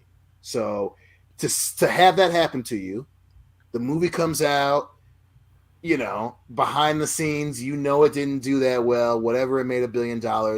I'm not, my tin hat is still connected, but I'm not we're not gonna go into what Marvel probably did, but the movie supposedly makes $1 billion. And then they're teasing her role in Endgame, and then Endgame comes out. It's clearly diminished. She gets backhanded out of the fucking movie, out of the final fight scene. Then Captain Marvel 2 gets pushed. Captain Marvel 2 becomes the Marvels. It gets pushed again. I wouldn't be surprised if Miss Larson was being a little extra for the movie. Like I said, I'm not going to 100% believe it, but if shit were to come out, I would not be surprised. Oh, and then I forgot, her going after the critics of Captain Marvel, and then her PR having her make a YouTube channel. So I would not be surprised at all if that ended up being the case.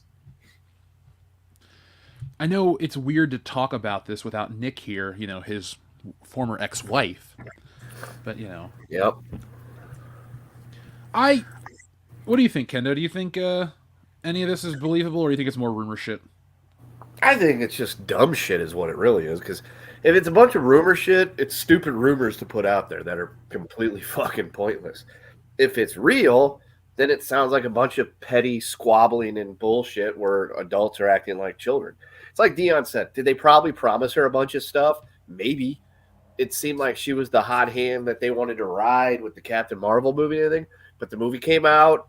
It was panned. They tried to go on the offensive, make fun of everybody. Didn't like it. Didn't really work. There was all those press junkets in the lead up to Endgame where her co-stars looked really awkward being around her. Whether that was for show or what, we don't know. Mm-hmm. But at the same time, it's like, I think during that little bit of time, the sunlight that was shown upon her during that time just really showcased how fucking unlikable she is. Why would they try to hitch their wagon to somebody that's that fucking unlikable and divisive within, the people they're trying to sell their movies to? No, this is kind of the end of the story we started telling. When the first Captain Marvel came out. We talk about how Brie Larson cost Marvel $100 million, which is still our most popular video. It's like $2.3 million now. This is the end result of all this. Folks, these stories about like Disney Star Wars shit in the bed, that story doesn't end with the rise of Skywalker. Because when we talk about brand damaging, Star Wars continues. So when you talk about The Mandalorian or this not working or the extreme theme park or this and that, these are all follow-ups to the seeds that they planted years ago. They're reaping what they sowed.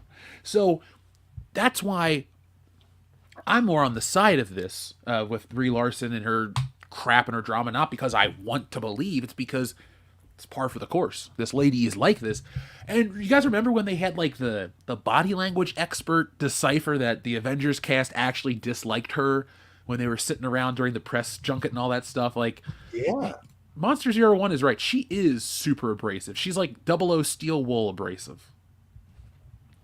I'm not a fan. Well, and like I said, I am 100% with you guys. If it's probably not true, right? But again, the thing that we have said on this show for fucking years, context is everything. No matter what the situation is, it's you gotta know the context behind it, right? And for people that follow film, specifically the people that are big Marvel fans, right?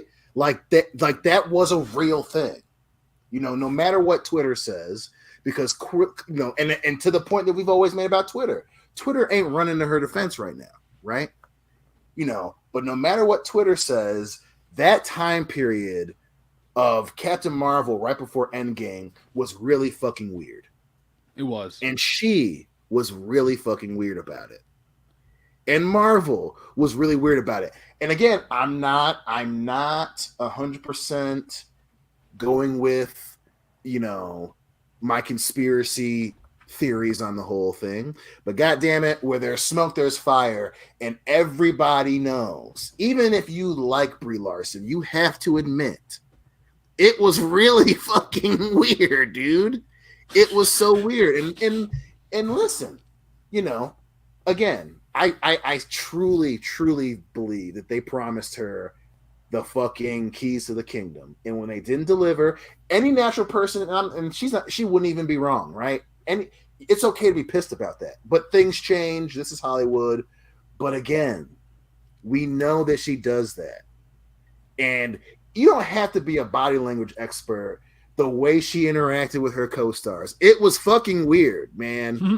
It was weird. And then the way that her YouTube came out, it was weird. I do my own stunts. Right. What'd you say? I do my own stunts. And the rest of the cast are looking at her like, wait, what? We literally saw your stunt double. What are you talking about? And then the picture came out of her standing next to her fucking stunt double. Right. Like and that was I forgot about that weird thing that she was doing where she kept lying about stuff. Yep. It's like, There was bitch, the you are stunt not Tom thing. Cruise. There was the thing, she tried to act like she was leaking that Captain Marvel was more powerful than Thanos. Keep believing that, Brie. Yeah, dude. It was just very weird.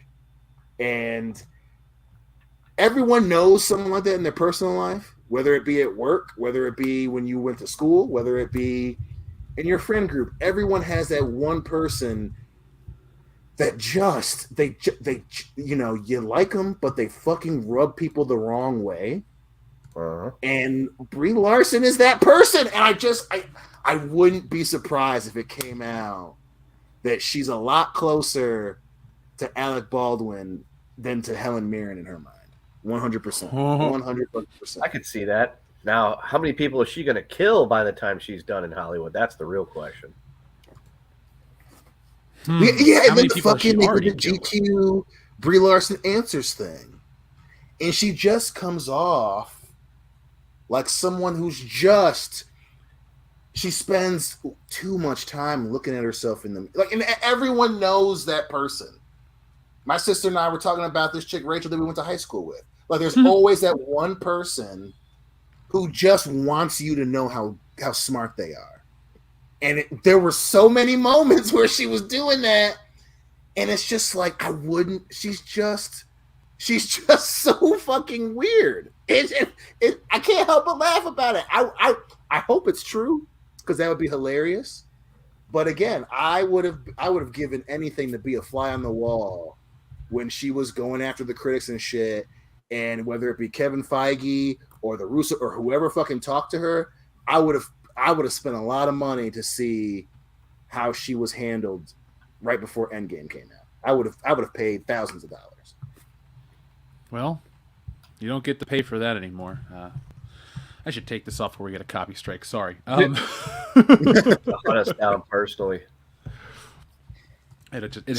She's just so weird, dude. She's just so weird. And Twitter, kiss my black ass with all that. Well, it's just because of the issue wasn't that she spoke up. It's that anyone that's ever been in a confrontation knows that there's two sides to it. You can always escalate or de-escalate. Mm-hmm. And Brie, anyone that has a job that deals with people, someone that always escalates things. Mm-hmm. And Brie, so far, again, I don't know her personally. She could be one cool cat, but the way she portrays herself in the public is she always escalates. And I guarantee you, anyone that has a job, whether it be security, the medical field, where you deal with people that get agitated and start yelling, every single person will be like, I don't want to work with her, because she would always make shit worse. I don't want to work with her, and I'll never have to, thankfully. Whew. Guys, could you imagine our first day on a set and there's just Brie Larson staring you down? Where's Nick? Well, I mean, he owes me. She's going to be staring Nick down, so it's not like I can just step aside and be like, that's the guy you're looking for. Lieber Wolf, that's what gets a lot of us motherfuckers in trouble, my man. Mm-hmm. Don't try. Don't try. It ain't worth it. We all been there, goddammit. I can change her. It ain't worth it. We all been there. It only works in Rocky 4. If I could change, you can change, we can all change. Like, yeah, great. Rocco, 1985, anything was possible. 2023, yeah, fuck that shit. Goddamn. The tale is old as time, thinking you can change a motherfucker. Woo! Should we get a Brie Larson emoji? I mean, we really should. We could. Well, okay. To those in the membership program, what kind of emojis do you guys want? We'll happily make all this stuff all the time. We're just waiting for you guys to tell us what you want. Right now, it's us, the guys. We'll put some Ghostbusters emojis. Yeah. All right, Brie Larson it is. Give them what they want. Yes, thank you, Batista. Fucking, I'm glad he didn't show up or doesn't want to do the Hall of Fame this year. I don't really miss old Dave. The build up to that match. No, old Dave Batista's kind of a baby. I still love the dude. I'm still gonna watch his movies, but this motherfucker's like, yeah, I want to play. Fucking who did he say he wanted to play? Kendo. Oh, Arthur. Yeah, there was. We talked about it not too long ago. I know. That's what. And you can't help but laugh at them. God damn it! Now I can't remember who he said. Does he want to play Ernest Hemingway or some shit like that? Yes, it was Ernest. That's what it was. He wanted to be Ernest Hemingway. Bitch, you are a 6'5", 300-pound, jacked half Filipino dude. You can't be Ernest Hemingway. I'm sorry. Yeah, no one's gonna buy that. That motherfucker is crazy. I would love to get a drink with Dave Bautista, but you know that motherfucker is crazy. He probably says some wild shit. Okay, folks, I took the screenshots. Robo Kendo, Woodrow Wilson, Scary Horse Girl, motorcycle emoji. So I'll start working on those ones. Those will be fun emojis. Well, how would you do that? Would it just be the dude's body in the air, or would it be? Okay, you know what I'm doing? Okay, so I'm working. God damn it, cat. Sorry, I'm trying to like fight off a cat while I do a podcast. So obviously I got a lot of moving parts, but I do have the t-shirt design laid out for that. What I'll do is I'll turn that little design into the guy emoji. It's a cross, it's like a street sign, the triangular one, and it's got the guy exploding into a million pieces of this motorcycle. It's kind of mean, but we'll turn that into an emoji. Hey, you know. Fuck them. Yeah, give the people what they want. That's the first rule of mass communication. Elliot Carver learned that the hard way, and Tomorrow Never Dies. Now, guys, I'm excited because I want to talk about I don't want to wait another hour because we're at the 2 hour 16 minute mark, and I don't want to wait till the 3 hour 16 minute mark to talk about Stone Cold. That just doesn't seem fair, right? Agreed. So let's press that Stone Cold button and let's talk a little bit of wrestling because, folks, we're getting close to WrestleMania. Do you want 1 beer? 2 beers? 3 beers? 4 beers? Oh no. 5 beers? Oh 6 beers? 7 beers? 8 beers? 9 beers? A nice cold pint and wait for all this to blow over. How's that for a slice of fried gold? Yeah, boy! Let me get a picture of Stone Cold Steve Austin up on screen, the Texas Rattlesnake, because we wanted to celebrate a little bit for Stone Cold Steve Austin Day. Now, guys, we have, there's Pi Day, there's Mario Day, there's May the 4th, there's all these other dumb days, but I do like Stone Cold Day, because it's a day to celebrate the Texas Rattlesnake, have a beer, 2 beers, 3 beers, 4 beers, all the beers, and just celebrate. Now, guys, I have a couple Stone Cold questions. We're going to talk about this. Folks, please, in the chat, join in and give your answers as well. We'd love to hear your take. Now, Stone Cold Steve Austin debuted in the WWF in 1995. He had one of the most impressive runs in the history of pro wrestling. He wrestled the biggest names of his era. He wrestled names like Bret Hart, The Rock, Stone Cold as himself. He wrestled Triple H, Undertaker, Mankind. You name it, Stone Cold beat them all.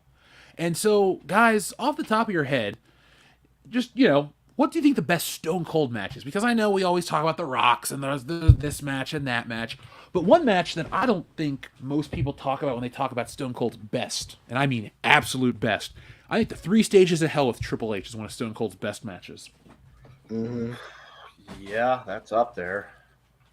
Trying to think. WrestleMania 13 with Brett. That's on the list. Yeah, I mean, I think that's probably the leader on the leaderboard for me is number 1 because that match is awesome. The blood down the face, him passing out, fucking good, so good. I mean, before Owen broke his neck, his match with Owen Hart was really good. That was a good match. Yeah.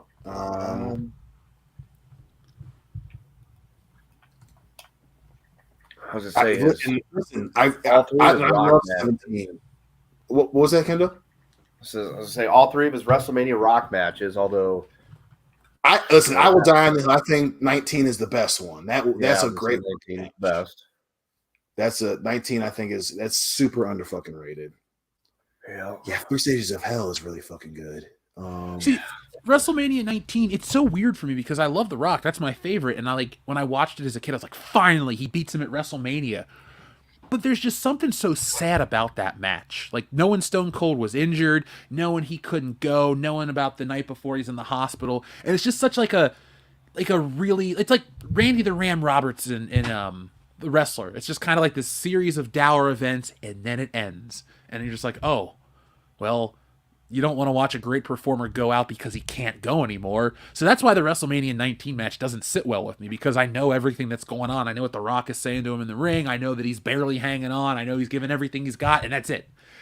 And so, even though he came back last year and did his thing, and that was awesome, I still have that feeling towards WrestleMania 19, dude. I get it, man. I mean, that's the, the one thing that, I have learned as we've gotten older, specifically, the four of us, like that's the price you pay for being a fan, right? Is, being a hardcore fan, you want to know the behind the scenes shit. You want to know the intricacies of what performers say to each other, whether it be wrestling or movies or TV or sports, right? You want to know that shit because, they're people too. And, especially when you have people who like to work together so much, Rock and Stone Cold really liked working together, I get it, and that's kind of the price that we pay as hardcore fans, because it's a great match. But the thing that breaks my heart is the OMR on his vest. So the one more round thing. Yeah. So he knew that he was done after that, and it's, don't get me wrong. I mean, it's WrestleMania, right? But, it's 19, it's not a marquee mania, so to speak. I mean, it was a big deal. A lot of shit was going on in 19. But his last WrestleMania is at 19 of all places. And, the one more round on his vest. And then, Rock is doing extra shit because he knows he can't go. Then the match is over and The Rock's like, hey, man, I love you. Like, it's just, I get it. Like, I understand where you're coming from with that. And, it's just one of those things where I wish we could disconnect and enjoy things, in the moment, enjoy it, and then just have that memory. But the price of admission is, we want to know more. We want, so much of what those guys did impacted who we are as people. So, of course we want to know what he said to him. We want to know the details. I get it, man. It's a long way of me to say I get it. It's fucking rough. But I will say, I think another good one is Rock and Angle at SummerSlam '01. Like, that's a great fucking match. It's great fucking. I love that. Might be my other favorite. That's a good one. It has a bullshitting. Sorry for the background noise. The damn cat. I'll be back. Yeah. Well, yeah. I mean, we want to transition real quick. One of the best moments ever of Stone Cold was when he came out that night and helped Mankind win the title. Yep. The pop that he received was, I mean, I remember watching it when it happened and turning away from what ended up being the finger poke of doom. So it worked out okay for me. And that crowd just fucking went nuts when the glass shattered and here comes Stone Cold, and what's he going to do? He's going to be there to fuck with Vince, obviously. But, fucking domes Rock and helps Mankind win the title. And it's like, holy shit, Mankind is the champion. Thanks, Siobhan. Listen, I remember that because, we didn't have cable as kids. So I had to wait. What was the fucking recap show that was on Sunday? I can't remember the name of the fucking show. But so was it Livewire? My friends had told me Was it WWF Livewire? But that was on, because there was Jacked and Metal and Livewire, but Livewire was on USA, so It wasn't Livewire. But I know what you're talking about because I remember the recap show because it was like a tamed down version of Raw. Yep. Fuck, it'll chat help us out, but and then my friends told me the next morning, and that shit was fucking wild. And then back to the whole being a fan thing, to realize that was the turning point where WWF didn't lose in the ratings after that. Like, that shit was crazy, for him to come out. And even though, just like you talk about fucking people who get characters where he fucking just domes Rock and he just kind of pulls Mankind on him, like, fuck that dude. It's just great. And then fucking Michael, Mrs. Foley's baby boy, and just, being a fan and then knowing that fucking Shivani, they told Shivani to say that shit, and everyone, the hubris of WCW to forget that wrestling fans fucking loved Mick Foley. And for you to tell them that he's gonna win, thinking that they're gonna be like, hey, that'll put asses in seats. Everyone's like, wait, what? Mankind's gonna win? Click. Yeah, you're about to put the title on Mankind? Fuck, I gotta see this because we knew who he was wrestling. If you tuned into the early part of the show, you knew it was gonna be Mankind wrestling for the title against The Rock. Yep. So it's like, whoa. He's gonna beat The Rock? How's that gonna happen? I gotta fucking see this shit. Sunday Night Heat, I think is what it was. I think it was Sunday Night Heat. I think it was Sunday Night Heat, Ninja. I think you're right, dude. Well, Sunday Night Heat was on cable as well. Was it? Mm-hmm. It was on USA, and then it moved to MTV. Because I remember, like you, I didn't have cable growing up, so when I got into my first year of wrestling, I could only watch SmackDown, Jacked, and Metal. Mm-hmm. Because what one of them was, I think you were probably watching Metal or Jacked. It was on like Saturday mornings, and they would have these like random dark matches, but then they'd show you highlights of Raw and SmackDown. Yep. Yeah, it was one of those shows for sure. Because like you, I didn't have the cable, but then we got DirecTV the next year, and dude, I watched. This is when wrestling was I was at my biggest wrestling fanatic, era. It's like, look, I would watch Raw on Mondays, SmackDown on Thursdays. On Saturdays, I'd watch Livewire, I think, or was that Sunday morning? It was Livewire. One of those days I watched Jacked, Metal, Livewire, and then you'd watch Sunday Night Heat. And then a little later, I think all those shows were on, but then they had Velocity added on Saturday nights. Velocity used to be good. I used to watch the shit out of that. Mm-hmm. Yeah. There was an era where everything they put on at least had some value. And I gotta say, today, it ain't as good as it used to be, but for the first time in about a decade, I'm kind of interested again. Like, the roster's solid. It's got its own unique identity and personality. It's not trying to live in the past. It's not trying to be something that it's not. It's kind of accepted what it is, and it's okay. I like a lot of the wrestlers. I respect them, so... who are you looking forward to Stone Cold wrestling if he would come back this year? Who do you want him to fight?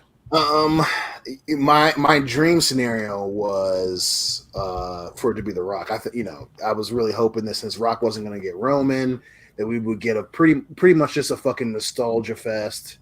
Them cutting a promo, maybe exchange some punches, do some very similar to what he did with Kevin Owens. Especially because Rock's down 2 matches to 1. I think that would have been fun. That would have been a perfect little callback. That being said, it's not going to happen. So, I was really hoping that they would have something for Bray, but apparently he fucking didn't show up to a taping, and he's pissed off right now. Well, I think right now, him and LA Knight would be fun as fuck. I really think that would be fun as shit.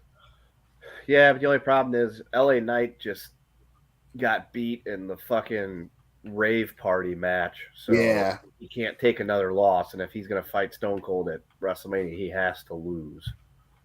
Well, Stone Cold won in Texas. So I think right now you bring him out, have him put a dude over, give him a win. Yeah, and to that point, I think LA Knight would need it the most.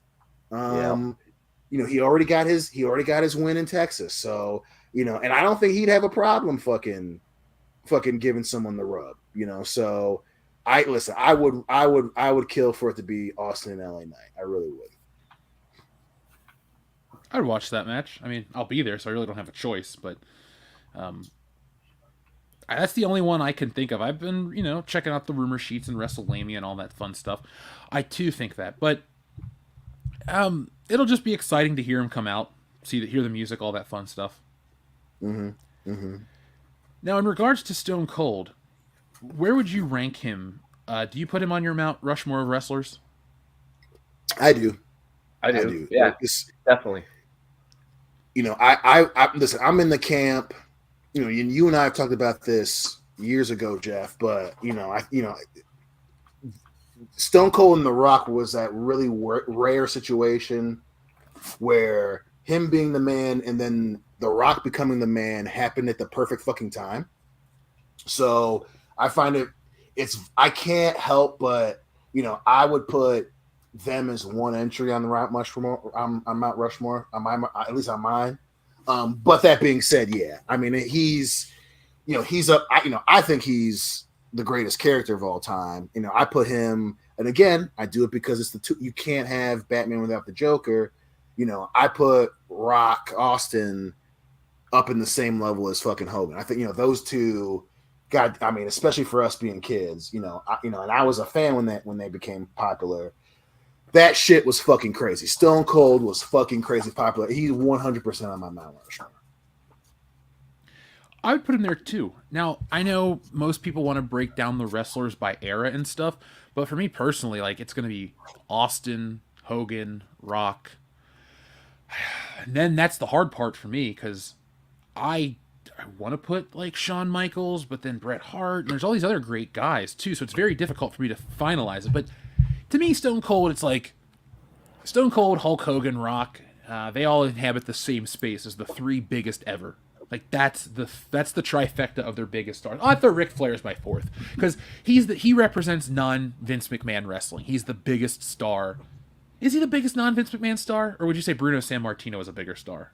I say Bruno's bigger, but so personally, my Mount Rushmore is Bruno, Flair, Rock Austin, and then the last spot. That's a fucking tough one. And as much as the easy way out is just Rock Austin have their own spots, and then Bruno and fucking Flair. But the fourth one has to be Hogan. So Bruno, Rock Austin, Flair, and Hogan is my personal Mount Rushmore.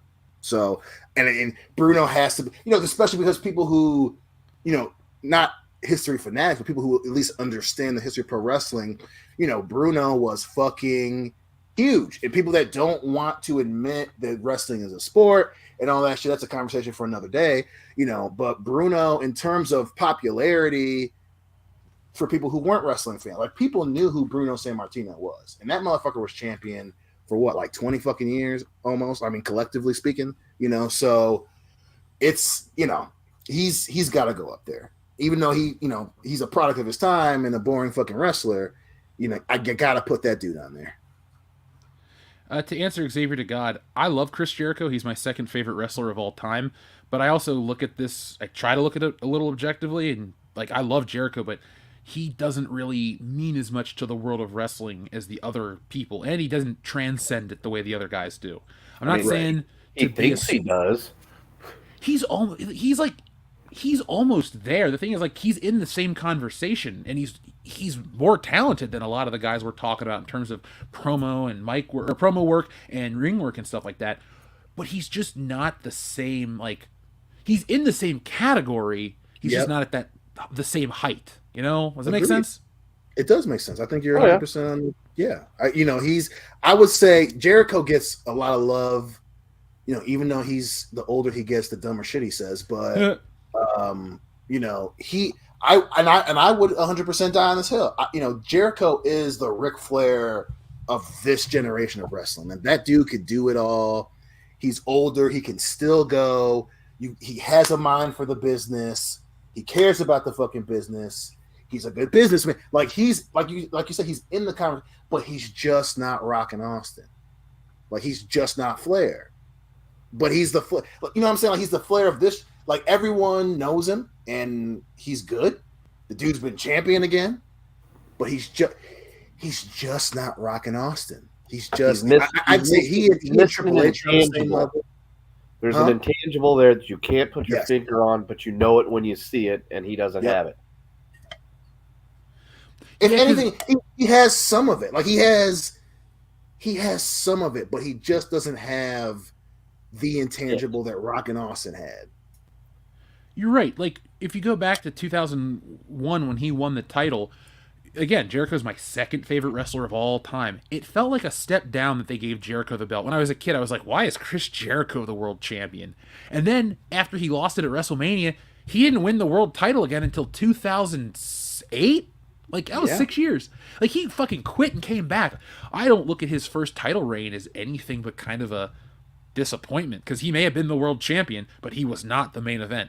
Like, everyone was more interested in Rock, Stone Cold, Undertaker. Like, the world champion was your second-tier storyline at that point, which hurts to say. Well, and listen, Dustin and I have had this conversation. Talk about an old warhorse, Curtis Winterfield.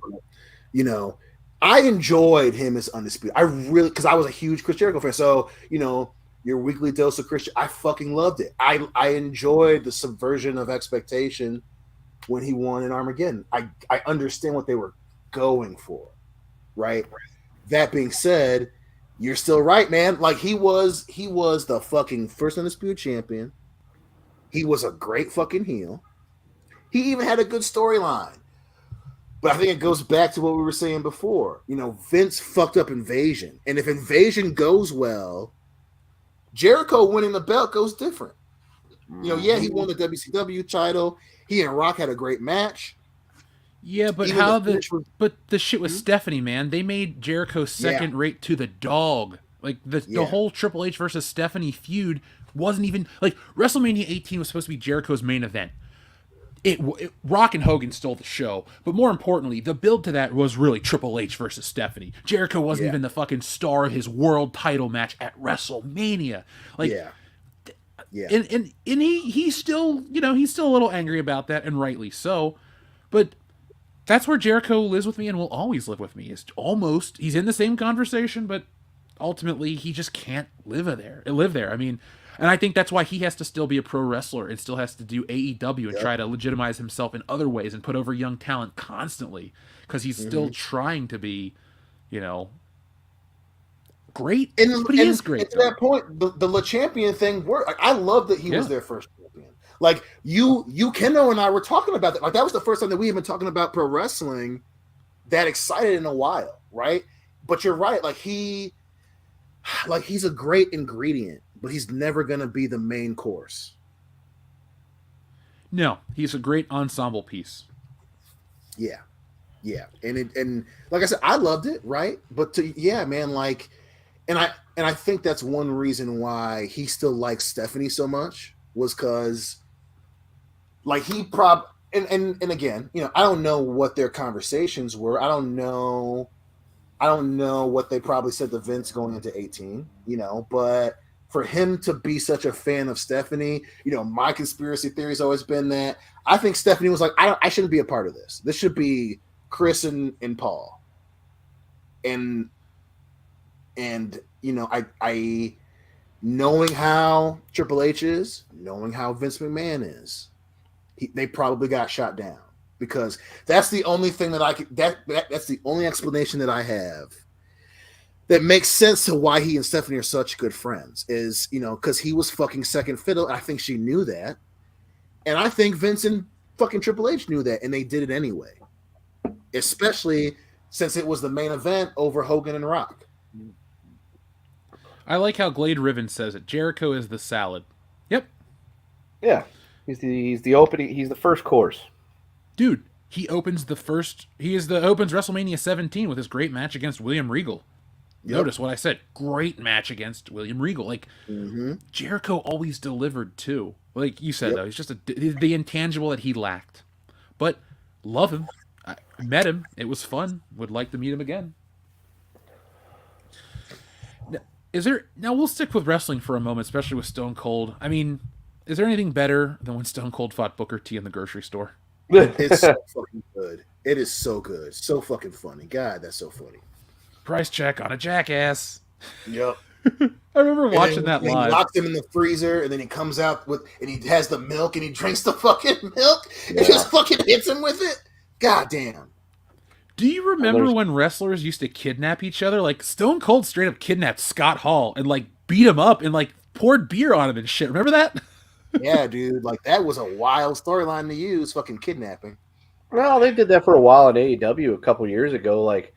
AEW had the nickname Abduct Everyone Wrestling for a few weeks because every fucking week there was an abduction angle involving multiple storylines. So it's did Tony just watch an old WWF episode and saw that and he's like, I got a great idea. Snort 6 lines of coke. We're gonna abduct 58 people all next week on Dynamite. It's well, and then you got fucking Cody Rhodes got abducted. That was so fucking dumb.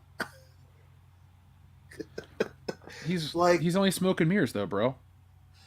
God damn, Cody. Like it is pretty funny that he wore out his welcome at AEW, but yeah, man, like and that's the other thing I love about Stone Cold, because he just like that character did some fucked up shit. Like, don't get me wrong, it made the storyline fun, but he attacks his boss in the hospital. He beats up Triple H in a room and throws a goddamn rattlesnake in there with him. Like, this dude almost killed people. And we still cheered him. Even as a kid, when he got arrested, I was like, yeah, it makes sense this motherfucker got arrested. He is crazy. Dude, the fact that one was in Lansing, where he beat up Vince in the hospital, always makes it special to us. Yep, and then the Rock knocking him off the bridge was right outside of my building on Shiawassee.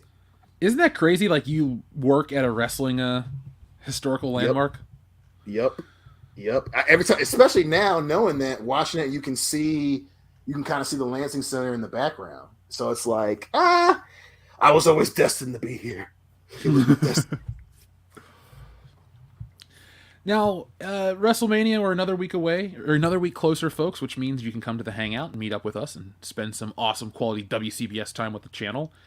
Has anything happened in the world of wrestling to get you more excited for WrestleMania since last show? Because I'm at the same level of excitement, which is,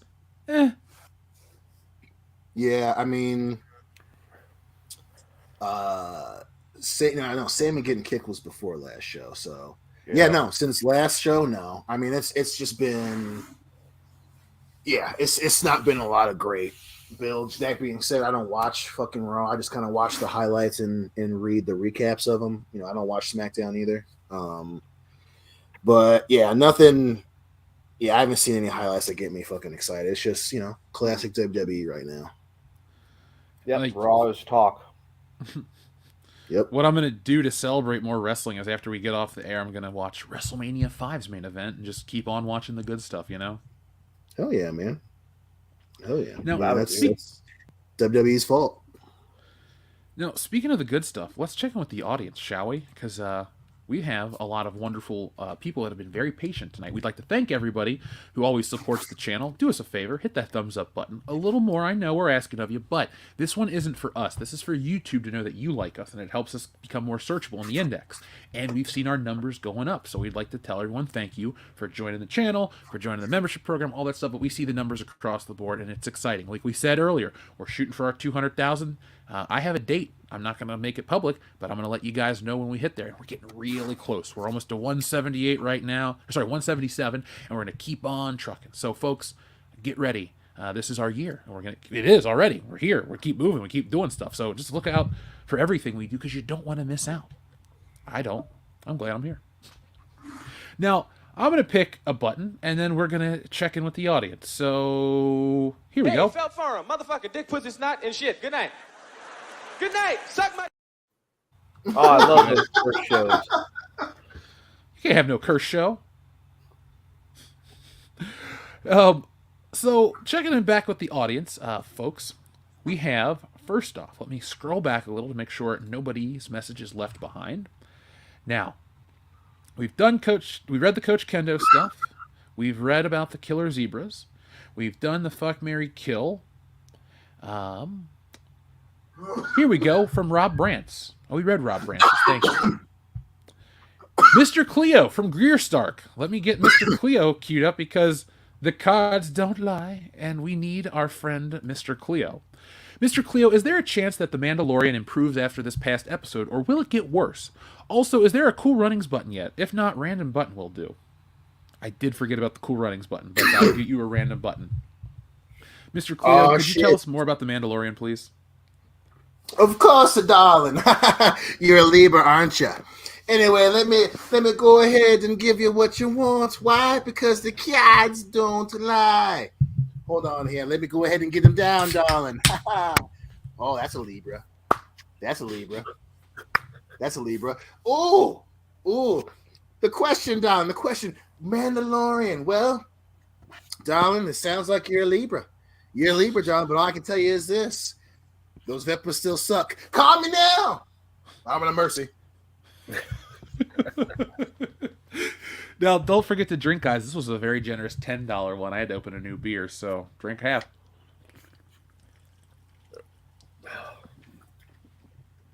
And I'm good. I'm good, Ninja Julian. I just had that California shot, and then Jeff made me laugh. The comment made me laugh, so it kind of spiraled out of control. But it's because I'm a Libra, darling. I actually am. I know, which actually makes that funny every time I say it.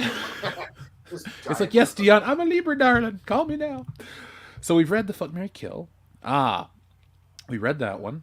We read Susan's. Thank you, Susan. John Thomas asks, is Stallone as good as he was in Samaritan? Now, John, I haven't watched Samaritan. I want to.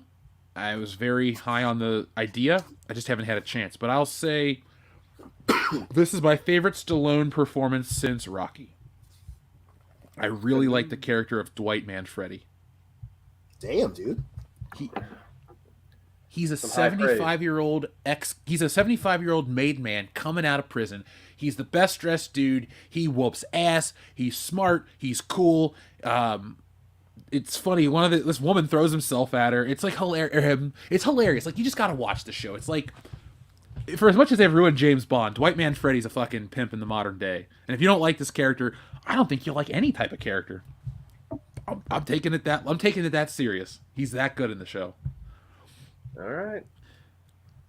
I'm in. Chuck E. Cheese, thank you very much for your generous super chat. He says, I love how Hasbro is taking pre-orders for the Ant-Man figures after the movie bombed. Fuck them. Guys, this is a $5, so take a big old sip. But, Chucky, yeah. And folks, they take pre-orders for action figures all the time, but they get that shit out with the movie. There's never been a Marvel toy, or excuse me, a Marvel film that has never had the toy to come out at the same time. And like I said in the video, I don't think this shit will ever come out. So that's my guess. And if you see Ant-Man toys in the wild, please let us know. We'll document how they don't sell at Christmas. Xavier to God, thank you very much. He says, I recommend you guys watch Bad Man by Pete Holmes and College Humor if you haven't already. I also watched X-Men and Street Fighter by Pete Holmes. I have watched all of his Bad Man videos where he talks about, me and Talia al Ghul got it on, and we did this and that, and I didn't even wash. Like, yeah, I watched those videos when they were new, dude. Those were fucking hilarious. Remember those guys? I never saw them. Check him out. Pete Holmes Batman. He's pretty fucking funny. Oh, yeah. I fucking forgot about that. Yeah, you and I used to watch those for fucking sure, dude. We would be drunk as hell watching that shit. Dude, fucking Pete. God damn, man. Pete Holmes should be way more famous than what he is. He's better than Pete Davidson. And I like Pete Davidson. That motherfucker lost his shine real quick, didn't he? Yeah, well, it's only interesting when you're fucking really famous women. Now that you got a girlfriend and you're just back to being you, no one gives a shit. Yep. I ain't calling him to fucking put my ass in the seat. No, like, the most Pete Davidson's gonna get me to do is go out to Taco Bell at like 2 a.m. if I'm fucked up. Like, oh yeah, Pete Davidson might be there. I'll go to Taco Bell. That's cool. Blah blah blah. Well, listen, that's the only funny thing that he's done. Because my ass, I'm still considered for being that fucking Machine Gun Kelly. Like, what the fuck are you doing, dude? Well, no one's perfect, Dion. You ain't lying. Now, Glade Ribbon has an interesting question that I've actually thought about. Now, this is a $2 one to drink for, guys. But what if the D&D movie turns out good? I don't think it looks terrible. The trailer's fine. Listen, I 100% will fuck with Chris Pine. Even if it's bad, I'm gonna give that dude a chance. So if it's good, listen, man, I ain't gonna lie, I'd be happy about it.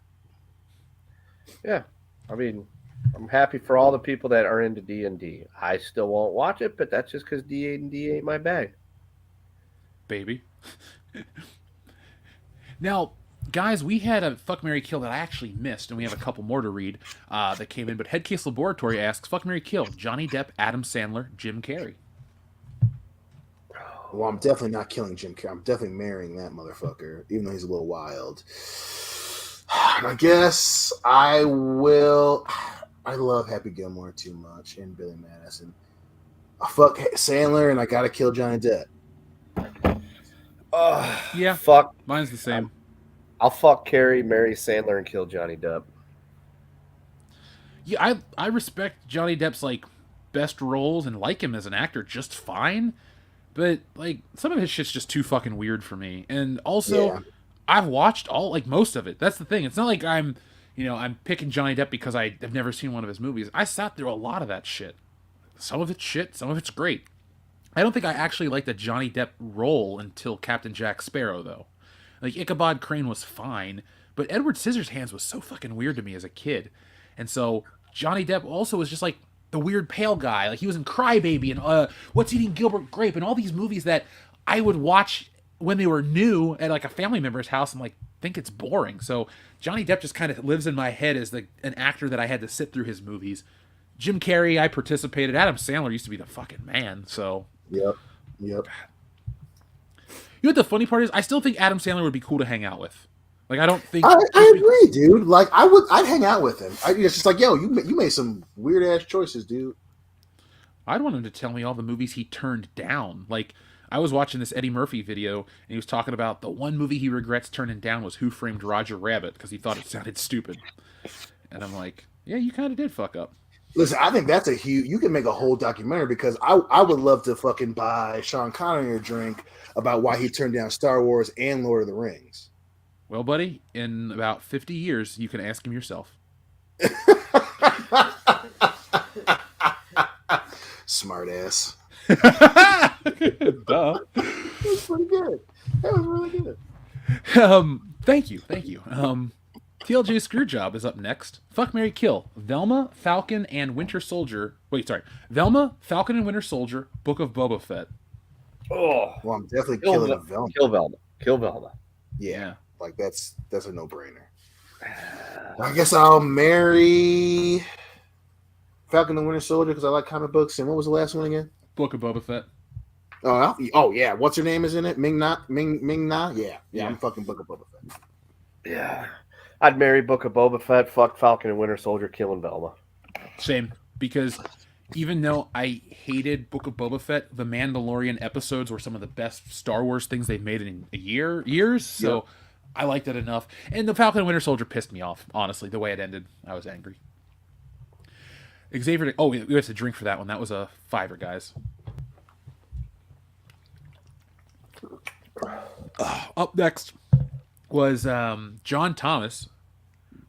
Thank you very much, John. He says, fuck, Marry, Kill, Colonial Viper, X-Wing, B5 Star Fury. What is the B5 Star Fury? You said the B5 what? Star Fury? Viper. That's the car from Viper, I think, right? Well, the Star Fury is from Babylon 5. Okay. Which I haven't watched any of. And then the I Colonial didn't watch that show Viper. with the fucking kids. See, those were always those syndication shows.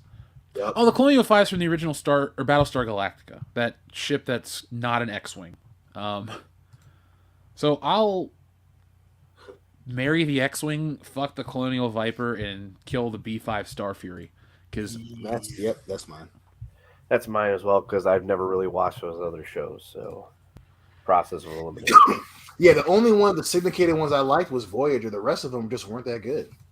Plus, it helped that The Rock was on Voyager. I remember that one. As a kid, I mean, you know this, but my favorite syndicated TV show growing up was Hercules: The Legendary Journeys. Yep. Damn it. Yep. That show is legendary itself. It was, goddamn, man. 90s syndicated TV was fucking awesome. Fucking Hercules was dope, which by proxy, I started watching Xena, right? Xena was fucking cool as shit. Oh, yeah. Which, don't get me wrong, like, I love that people are realizing their love of Xena Warrior Princess. But, like, people, like, Twitter, like, Hercules was a better show, and it was shorter, but it was the better show. Like, Xena got wild at the end and shit. So let's, like, you know, I love Lucy Lawless too, but later years of Xena were not that fucking good. And then what else was there? Fucking then Andromeda was early 2000s with Kevin Sorbo. I used to like that show. Jack of all trades. Yep, Bruce Campbell got Jack of all trades for a season. That was actually a super underrated fucking show. Mortal Kombat got syndicated. That shit was good. It was dumb as fuck, but it was good. Yeah, nothing was better than the Mortal Kombat movie back then. Oh, dude, that shit. It's crazy that we saw that shit kind of like we were real little when it started, but I saw it in theaters, dude. Yeah, man. We didn't see it in theaters, but I remember we had bought it on video. And then that was one of the first DVDs we got. And then Di and I, that's when they put 3 on PlayStation, and we played the shit out of that fucking game. Dude, you and I were on the same timeline, like 97. Yep. We had Mortal Kombat Trilogy, which is like essentially the same game, and we were playing that and watching Mortal Kombat Annihilation. Like, I hated that movie even back then, but like as a kid, you're like, hey, there's Jax, there's Cyrex, there's Sector. Oh my god, they got Motaro. Like, yeah, 9-year-old Jeff was like not aware that Sindel gave the worst performance in cinematic history. It's just like, cool, Mortal Kombat. Like, they kept the music. Liu Kang was the same. I didn't realize Johnny Cage was a different actor, but he died, so it didn't really matter. Right. God, the good old days. Goddamn, what a time to be alive, motherfucker. Remember, it wasn't called Mortal Kombat, but remember it was essentially American Gladiators, but it was based on Mortal Kombat. I can't remember Mr. New Julian, see if you can find the name of that show, but it was essentially Mortal Kombat. And that shit was on TV for like a season. And that shit was so terrible. I was like, I already like pro wrestling, fake martial arts shows just aren't as good. But it was fucking hilarious. Dude, I want to know the name of it too so I can watch it. I think it was Combat? No, it wasn't Combat. I had to look that shit up. I used to watch that shit. I fucking broke my mom's desk because of that show. Because I did a spin kick and I broke that shit. I wish I was there to watch you do a spin kick. Oh my god. I've watched you do kip-ups and other shit. Yeah, spin dude. Kick Dion Green. And my mom made me tell my dad. I mean, if I was a parent and my kid's like, I broke the table. How'd you break the table? I did a spin kick. I'm like, all right, how was your form?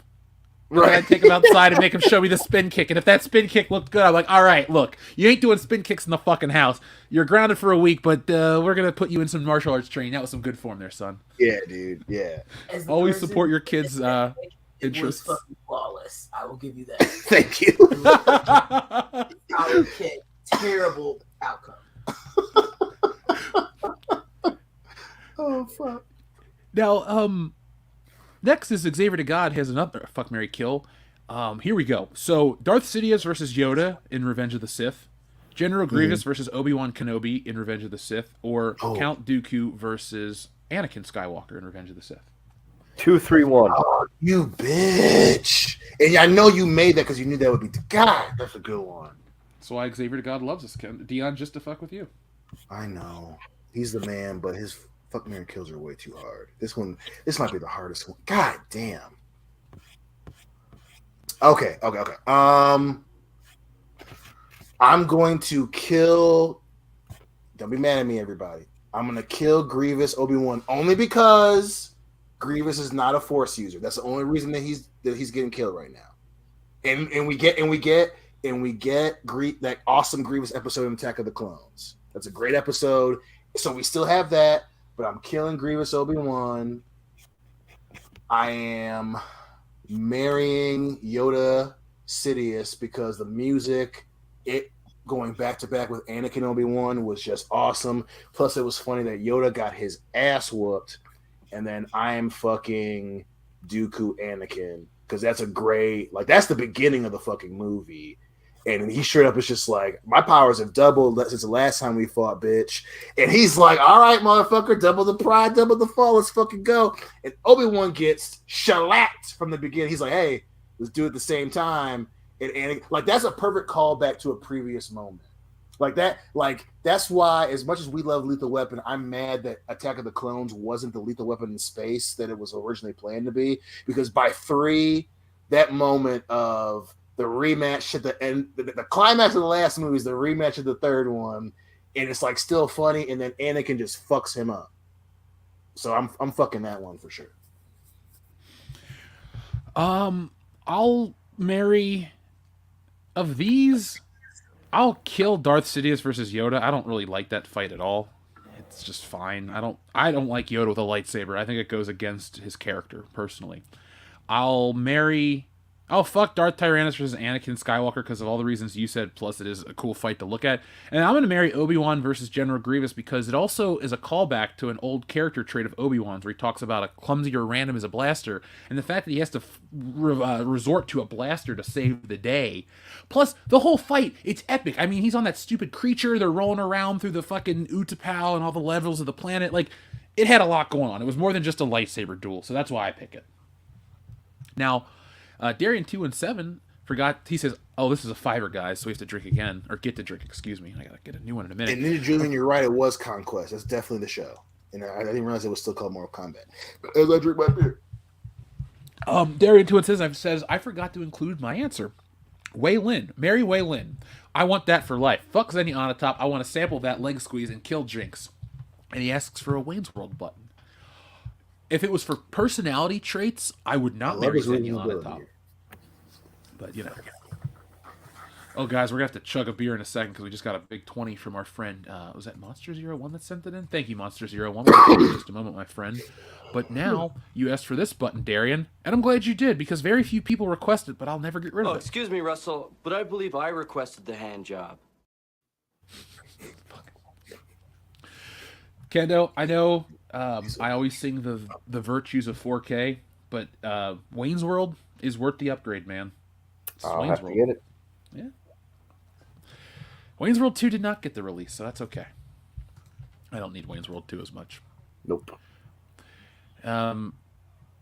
Push Barry Fire from Xavier to God. This is a $2 one, guys. Chris Jericho, Kane, Rey Mysterio. Push Jericho, Barry, Kane, Fire, Rey Mysterio. Fire Ray, Push Kane, Barry, Chris Jericho. Depending on the year you're asking, if this is like 2003, it's going to be harder, but I'll marry Jericho, fuck Kane, and kill Rey Mysterio. Dion, you know this. I hold a grudge against Rey Mysterio. Yeah. Well, not personally like him, but like I think the WWE milked Eddie Guerrero's death, and that's why Rey Mysterio's title reign happened and was treated a certain way. I don't think he ever deserved the world title. I'm a firm believer you should be a certain size to be the world champion. I like the weight category. That's why it was great when Matt Hardy had to cut weight to make the cruiserweight belt, or when guys like Shawn Michaels are in the, like, how am I going to be the world championship? Like, I like that. I don't want a 150-pound world champion. Your world champion doesn't need to be Brock Lesnar, but he's got to be believable, you know? I don't think Rey Mysterio can beat up Undertaker and Kane. Yeah. I do think that Ray could have been world champion, but again, I'm always in the camp of you can do it the right fucking way. Like the way that he won the WWE title, that's perfect. He wins it and then immediately loses it the same night. Like that makes sense. John Cena's just a bigger fucking guy. Yeah, that I like being that said, one. I 100% agree that they milked Eddie's death. You could have had him win that year and not lean so heavily on Eddie dying because one, listen.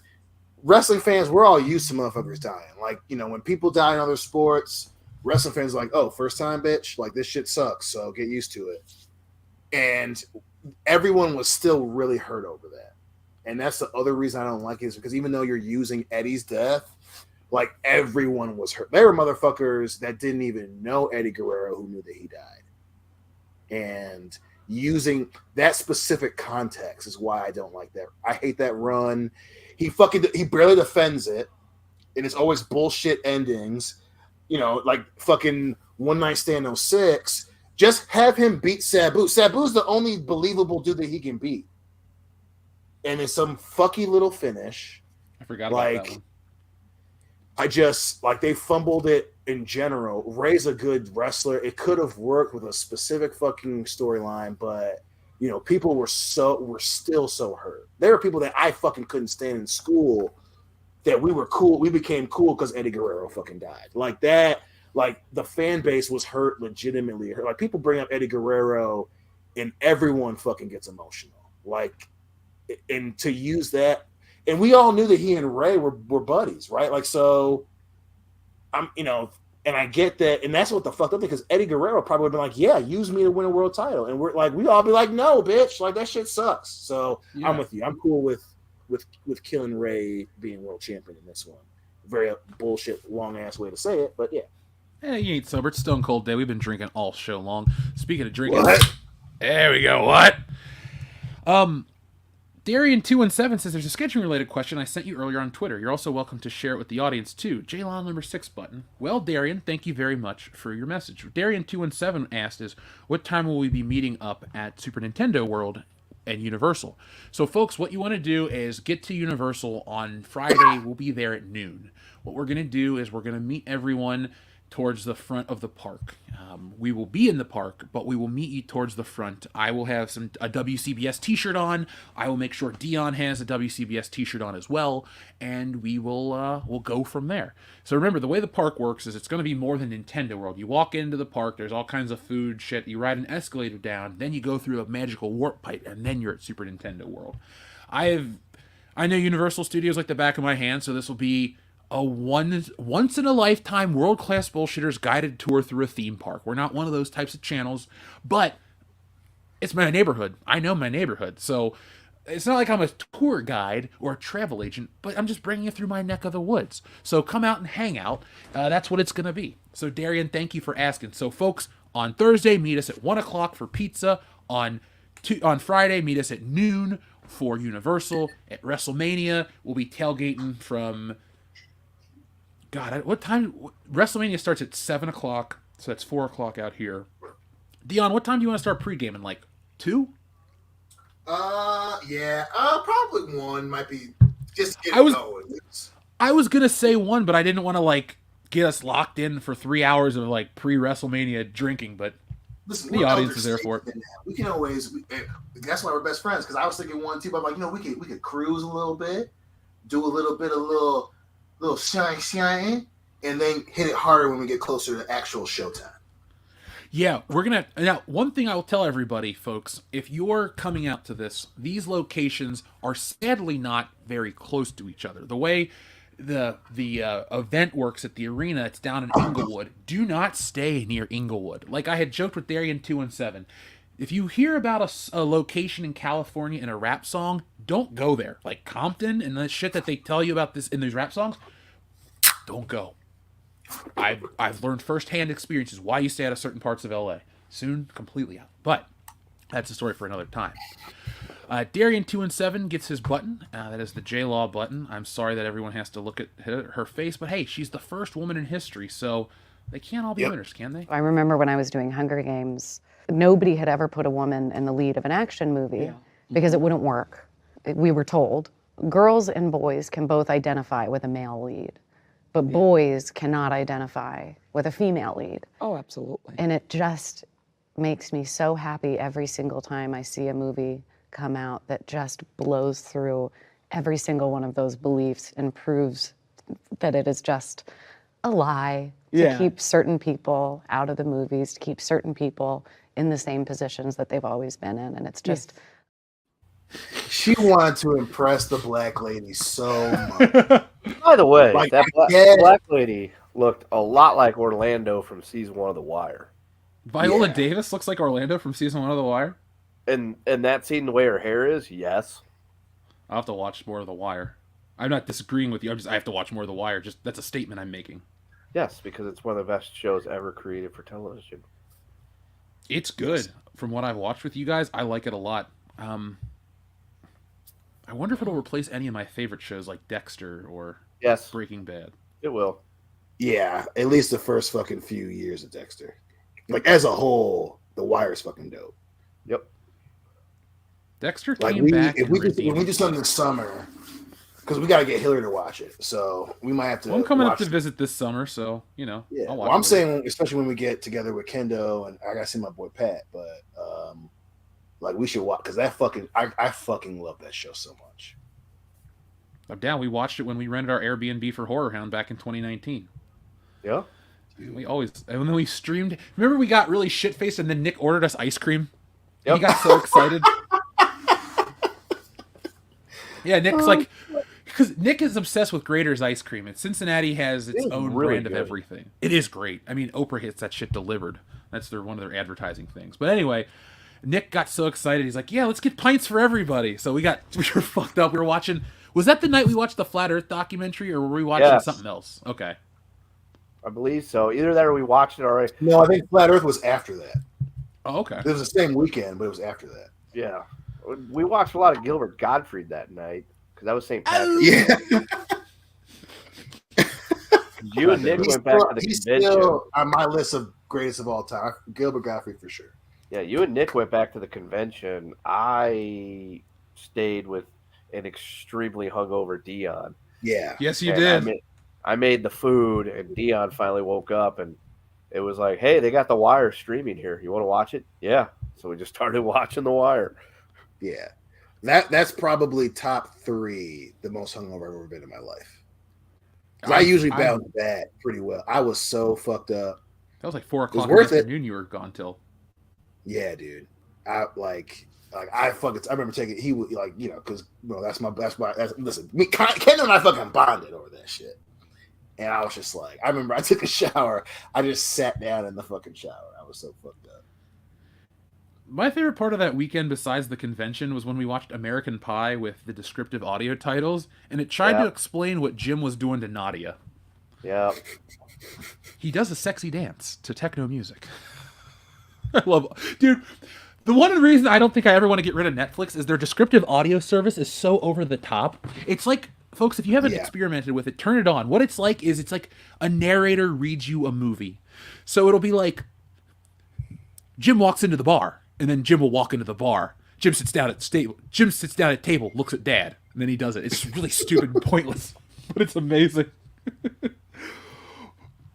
Thank you though, Darian. Monster 01, guys, this is a tenner, so I opened a new one. I gotta drink a lot of this. If you want the shitters to slam another beer in honor of Stone Cold, give me a hell yeah! Hell yeah! Thank you. I'm drinking. Good evening to all, and hail. Thursdays are for horse girls and not actually mooses getting hit by cars. Well, since you brought up not a moose getting hit by a car, I think we should press a Joe Rogan button in honor of that message. Which Joe Rogan are we going to press? Girls. What? I said fucking horse girls. Did you see that guy accidentally hit that moose with his car? No. Holy shit. Jamie, pull that video up. Oh my god, oh my god. Oh my god.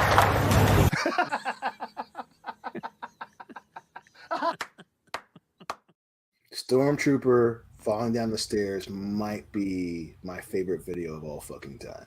Who's died more, the stormtrooper or the guy on the bike? Bike. Ooh, bike. The last few months, especially after you assholes realize how much that makes me uncomfortable. Yeah, that's why it's great.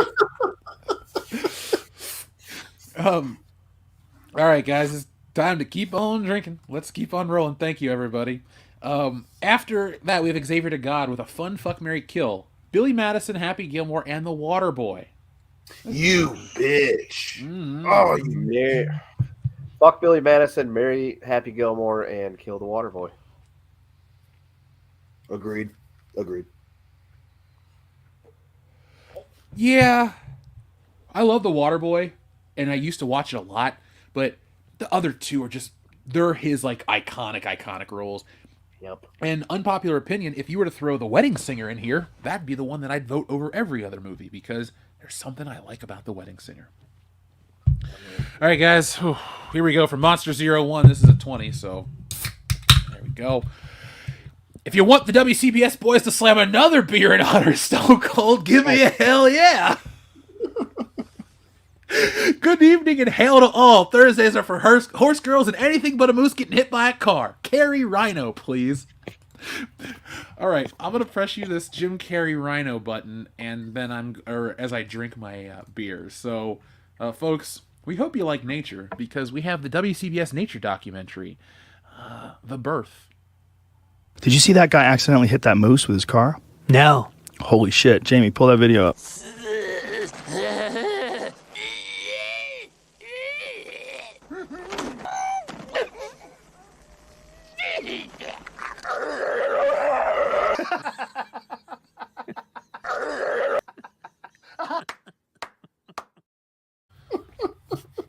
That's a great one. Thank you. You think Jim Carrey could play Ace Ventura again? Like, does he have the skills to pull that shit off? I don't think so. I think he's just such an older, hurt man right now. I don't think he could summon the Jim Carrey of the 90s because holy shit, that's just 11. I laugh at that every fucking time I see it. God damn. He's the red fungus bearing Ocala. When Yeah. Nature Calls is a ridiculous movie, but it's fun to watch. It's so fucking wild. Nobody wants to play with me. So I asked my mom to take me to see that in theaters, and then she didn't take me to a movie for a little while after that. She's like, that was the worst movie I've ever seen. I'm like, Mom, come on, it's not that bad. Yeah, that movie was definitely made for like us, for like our generation. And goddamn, it was so good. Like, you couldn't even make either of those movies today. Finkel is Einhorn. I love that we have both Ace Ventura buttons. We'll get to that other one later. Yeah, oh, God, I love those movies so much. Blue Ensign, thank you very much. This is a $2 one, guys, to drink for. What about WMAC Warriors? What was that one? Not sure. Oh, WMAC Masters is an American live-action television show featuring choreographed martial arts. It was created by 4Kids Entertainment. Huh. Mm. Did I watch this show? I don't think I did. So that must have been just like how Conquest was set up, where it was essentially the same. Or wait, maybe okay. Conquest might have been the actual televised show, and then MCA whatever the fucks was the American Gladiator show that I was thinking of. This is it. Yeah, this is the American Gladiator ones because I remember this black dude right here. Yeah, that's the show you were thinking of. There we go. The audience figured it out. God damn, man. Damn, yeah, because so Ninja Julian Conquest was the actual show. I do remember watching that and Diane and I laughing our asses off about how bad it was. But fucking goddamn, I fucking broke my mom's desk over that show. Damn, hilarious. That's a fucking blast from the 90s was fucking wild. Best decade. Yeah, dude. To be a kid in the 90s was fucking crazy. We should have a I debate. specifically did not like this show. I liked it, but I laughed at the show because I was like, I already watched pro wrestling. But it was cool. It was fun. Well, I took Taekwondo as a kid, so I loved anything martial arts related. Mm-hmm. Listen, you were a belt, baby. I fucking saw. I was like, damn, big boy. I made it to purple belt, but I did win number 1, 96 and 97 for my age group in the sparring because I was a big kid. I'll tell you this story, folks. I was fighting this kid, and I don't remember the match, but I do remember I gave him a roundhouse kick to the side of the head, which knocked him down out of the circle. All the points were awarded to me, and I won the fucking trophy. And then I don't remember the next year. I just know I got 2 of those bad boys. So I was pretty cool as a kid.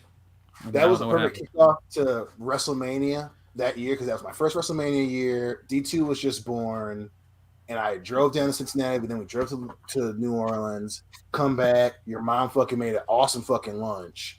I remember I took ribs, and I ate all but like 2 of them. And then she was so proud. Like Jeff's mom still had that fucking picture when he won that trophy.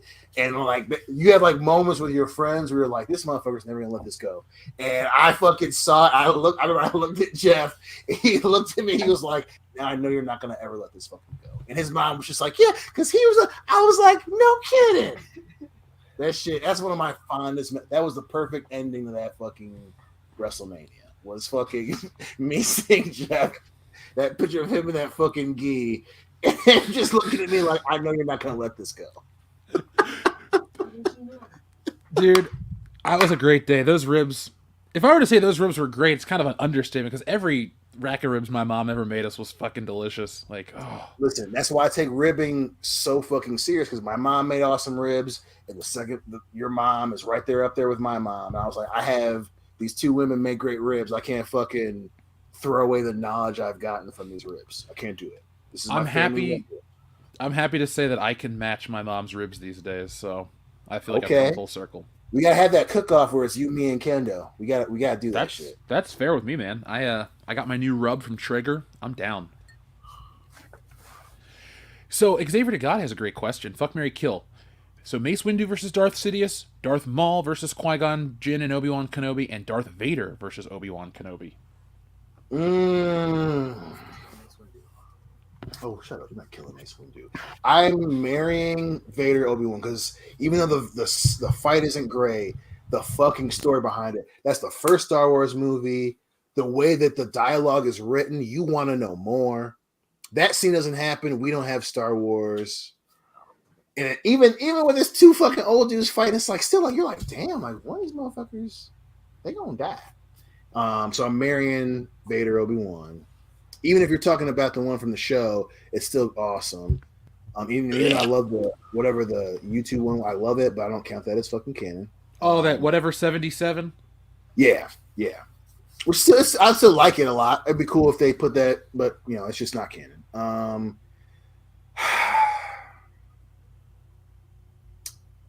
Fuck. Marrying Qui-Gon Obi-Wan and killing Mace Windu in Insidious. Told you. Shut up. I will, of those ones, I'll fuck Darth Maul versus Qui-Gon Jinn and Obi-Wan. I'll marry Darth Vader versus Obi-Wan because I'm assuming it's the original Star Wars. And then Mace Windu versus Darth Sidious sucks. That fight's bullshit. They like fight for about 30 seconds and then dude, unlimited power. Like that was awesome, but the fucking fight, dude. Samuel L. Jackson was just waving one arm around. That motherfucker wasn't trying hard. He was just like, I'm cool, I got it. Now, up next, Xavier DeGod has another one. This is for Dion. Fuck, Marry, Kill. The Clone Wars micro series, the movie, and the show.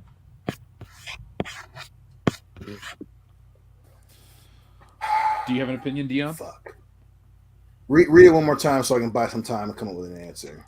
The Clone Wars micro series, which was the one on Cartoon Network first. Then the movie Clone Wars that came out when we were in college. And then the show that came out when we were in college. You got to kill the movie. Yeah. No. You bitch. That's a tough.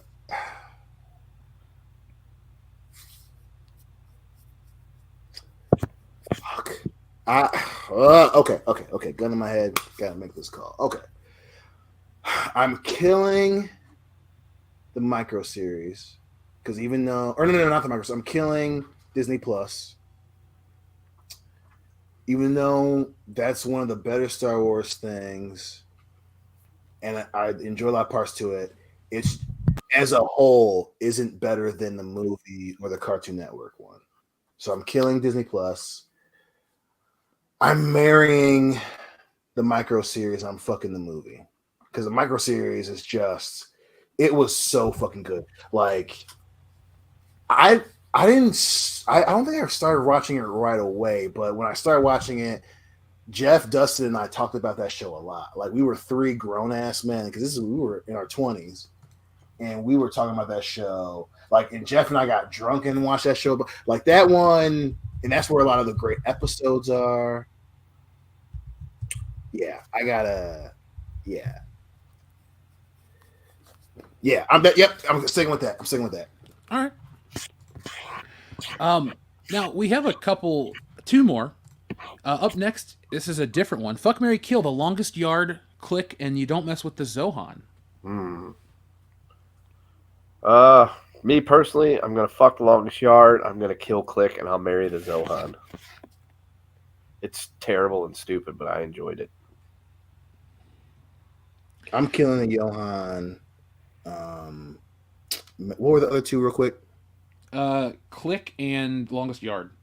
Yeah, marrying Longest Yard, killing God damn, the only reason I like, and then I'll fuck Click because Christopher Walken's in it. I've only seen The Longest Yard, so I'll marry that one. I'll fuck Click because it plays Everybody Wants to Rule the World, and sorry Zohan, I've never seen it. And now we have one more from Xavier DeGod. These are both $2 ones, guys. So, Fuck, Marry, Kill. That's My Boy, Chuck and Larry, and Big Daddy. Marry Big Daddy, fuck Chuck and Larry, and kill That's My Boy. See, I like That's My Boy. I fucking actually took Hillary to see that shit.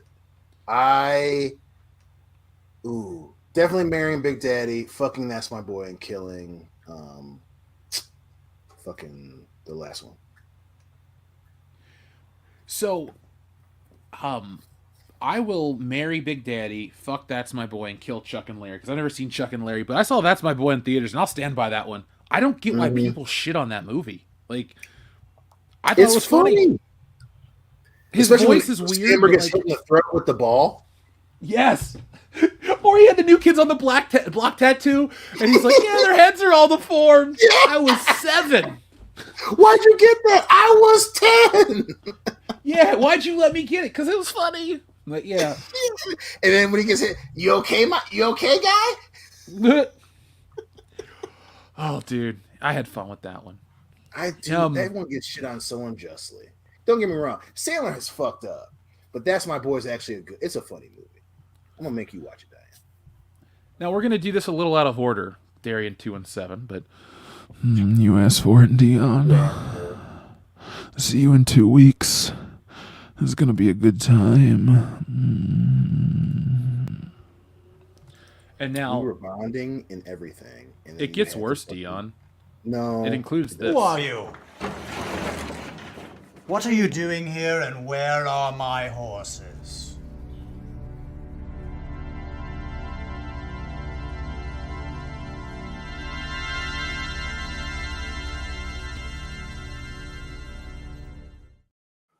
It's the masks that just look so fucking weird. Yeah. And now bitches will kill you. I'm gonna play this one, and I'll be back in just a moment, guys. So if it stops playing when it comes back, cover the show for just a second. Did you see that guy accidentally hit that moose with his car? No. Holy shit. Jamie, pull that video up. Oh my god, oh my god. Oh my god.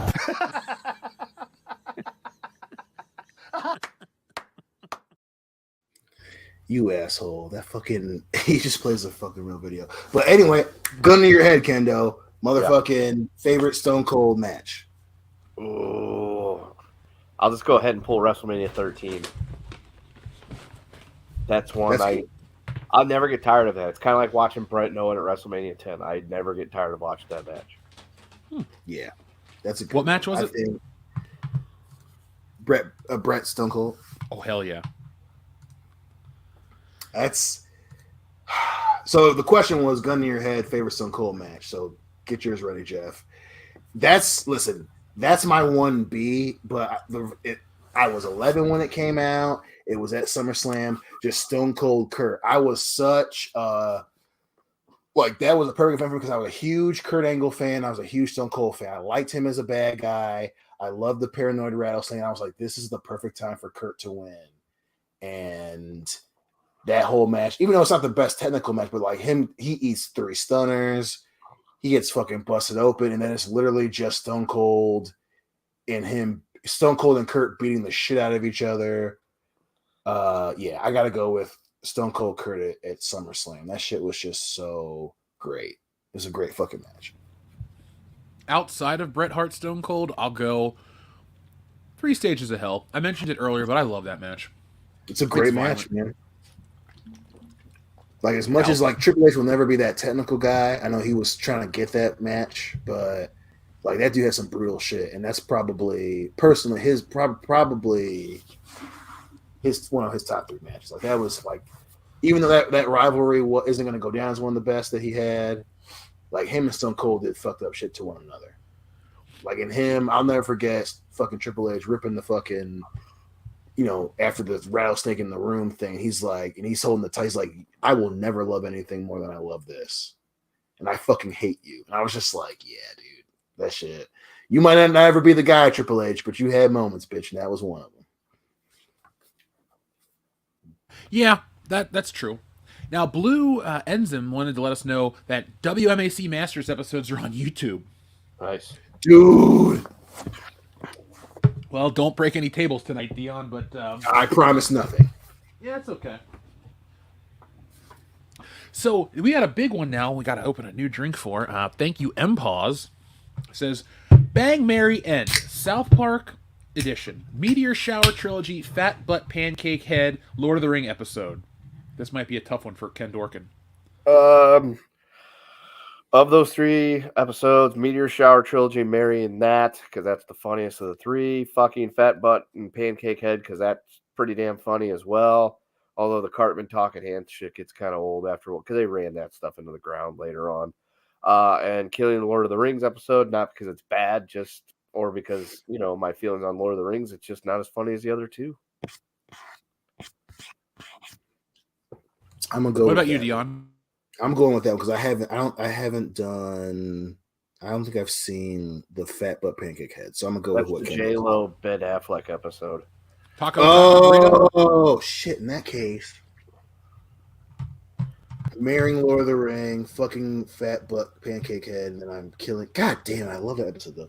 The Meteor Shower. I'm killing the Meteor Shower trilogy. Just because it's are those three. That's mine, Dion.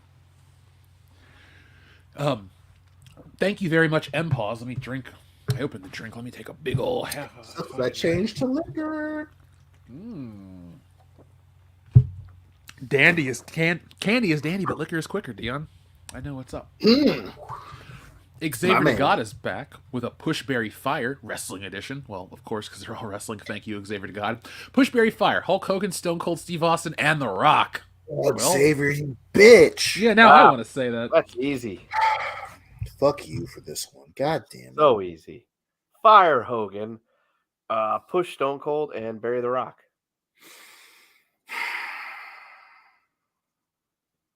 Definitely fucking fire Hogan. Even though I hate saying that. He's such a dumb son of a bitch, but great character. Oh, you bitch. Yeah, fire Hogan for sure. He's my favorite, but in terms of the objective wrestling fan in me, Barry Stone Cold, because he can take it. He's that hot of a character. Even though I was Stone Cold,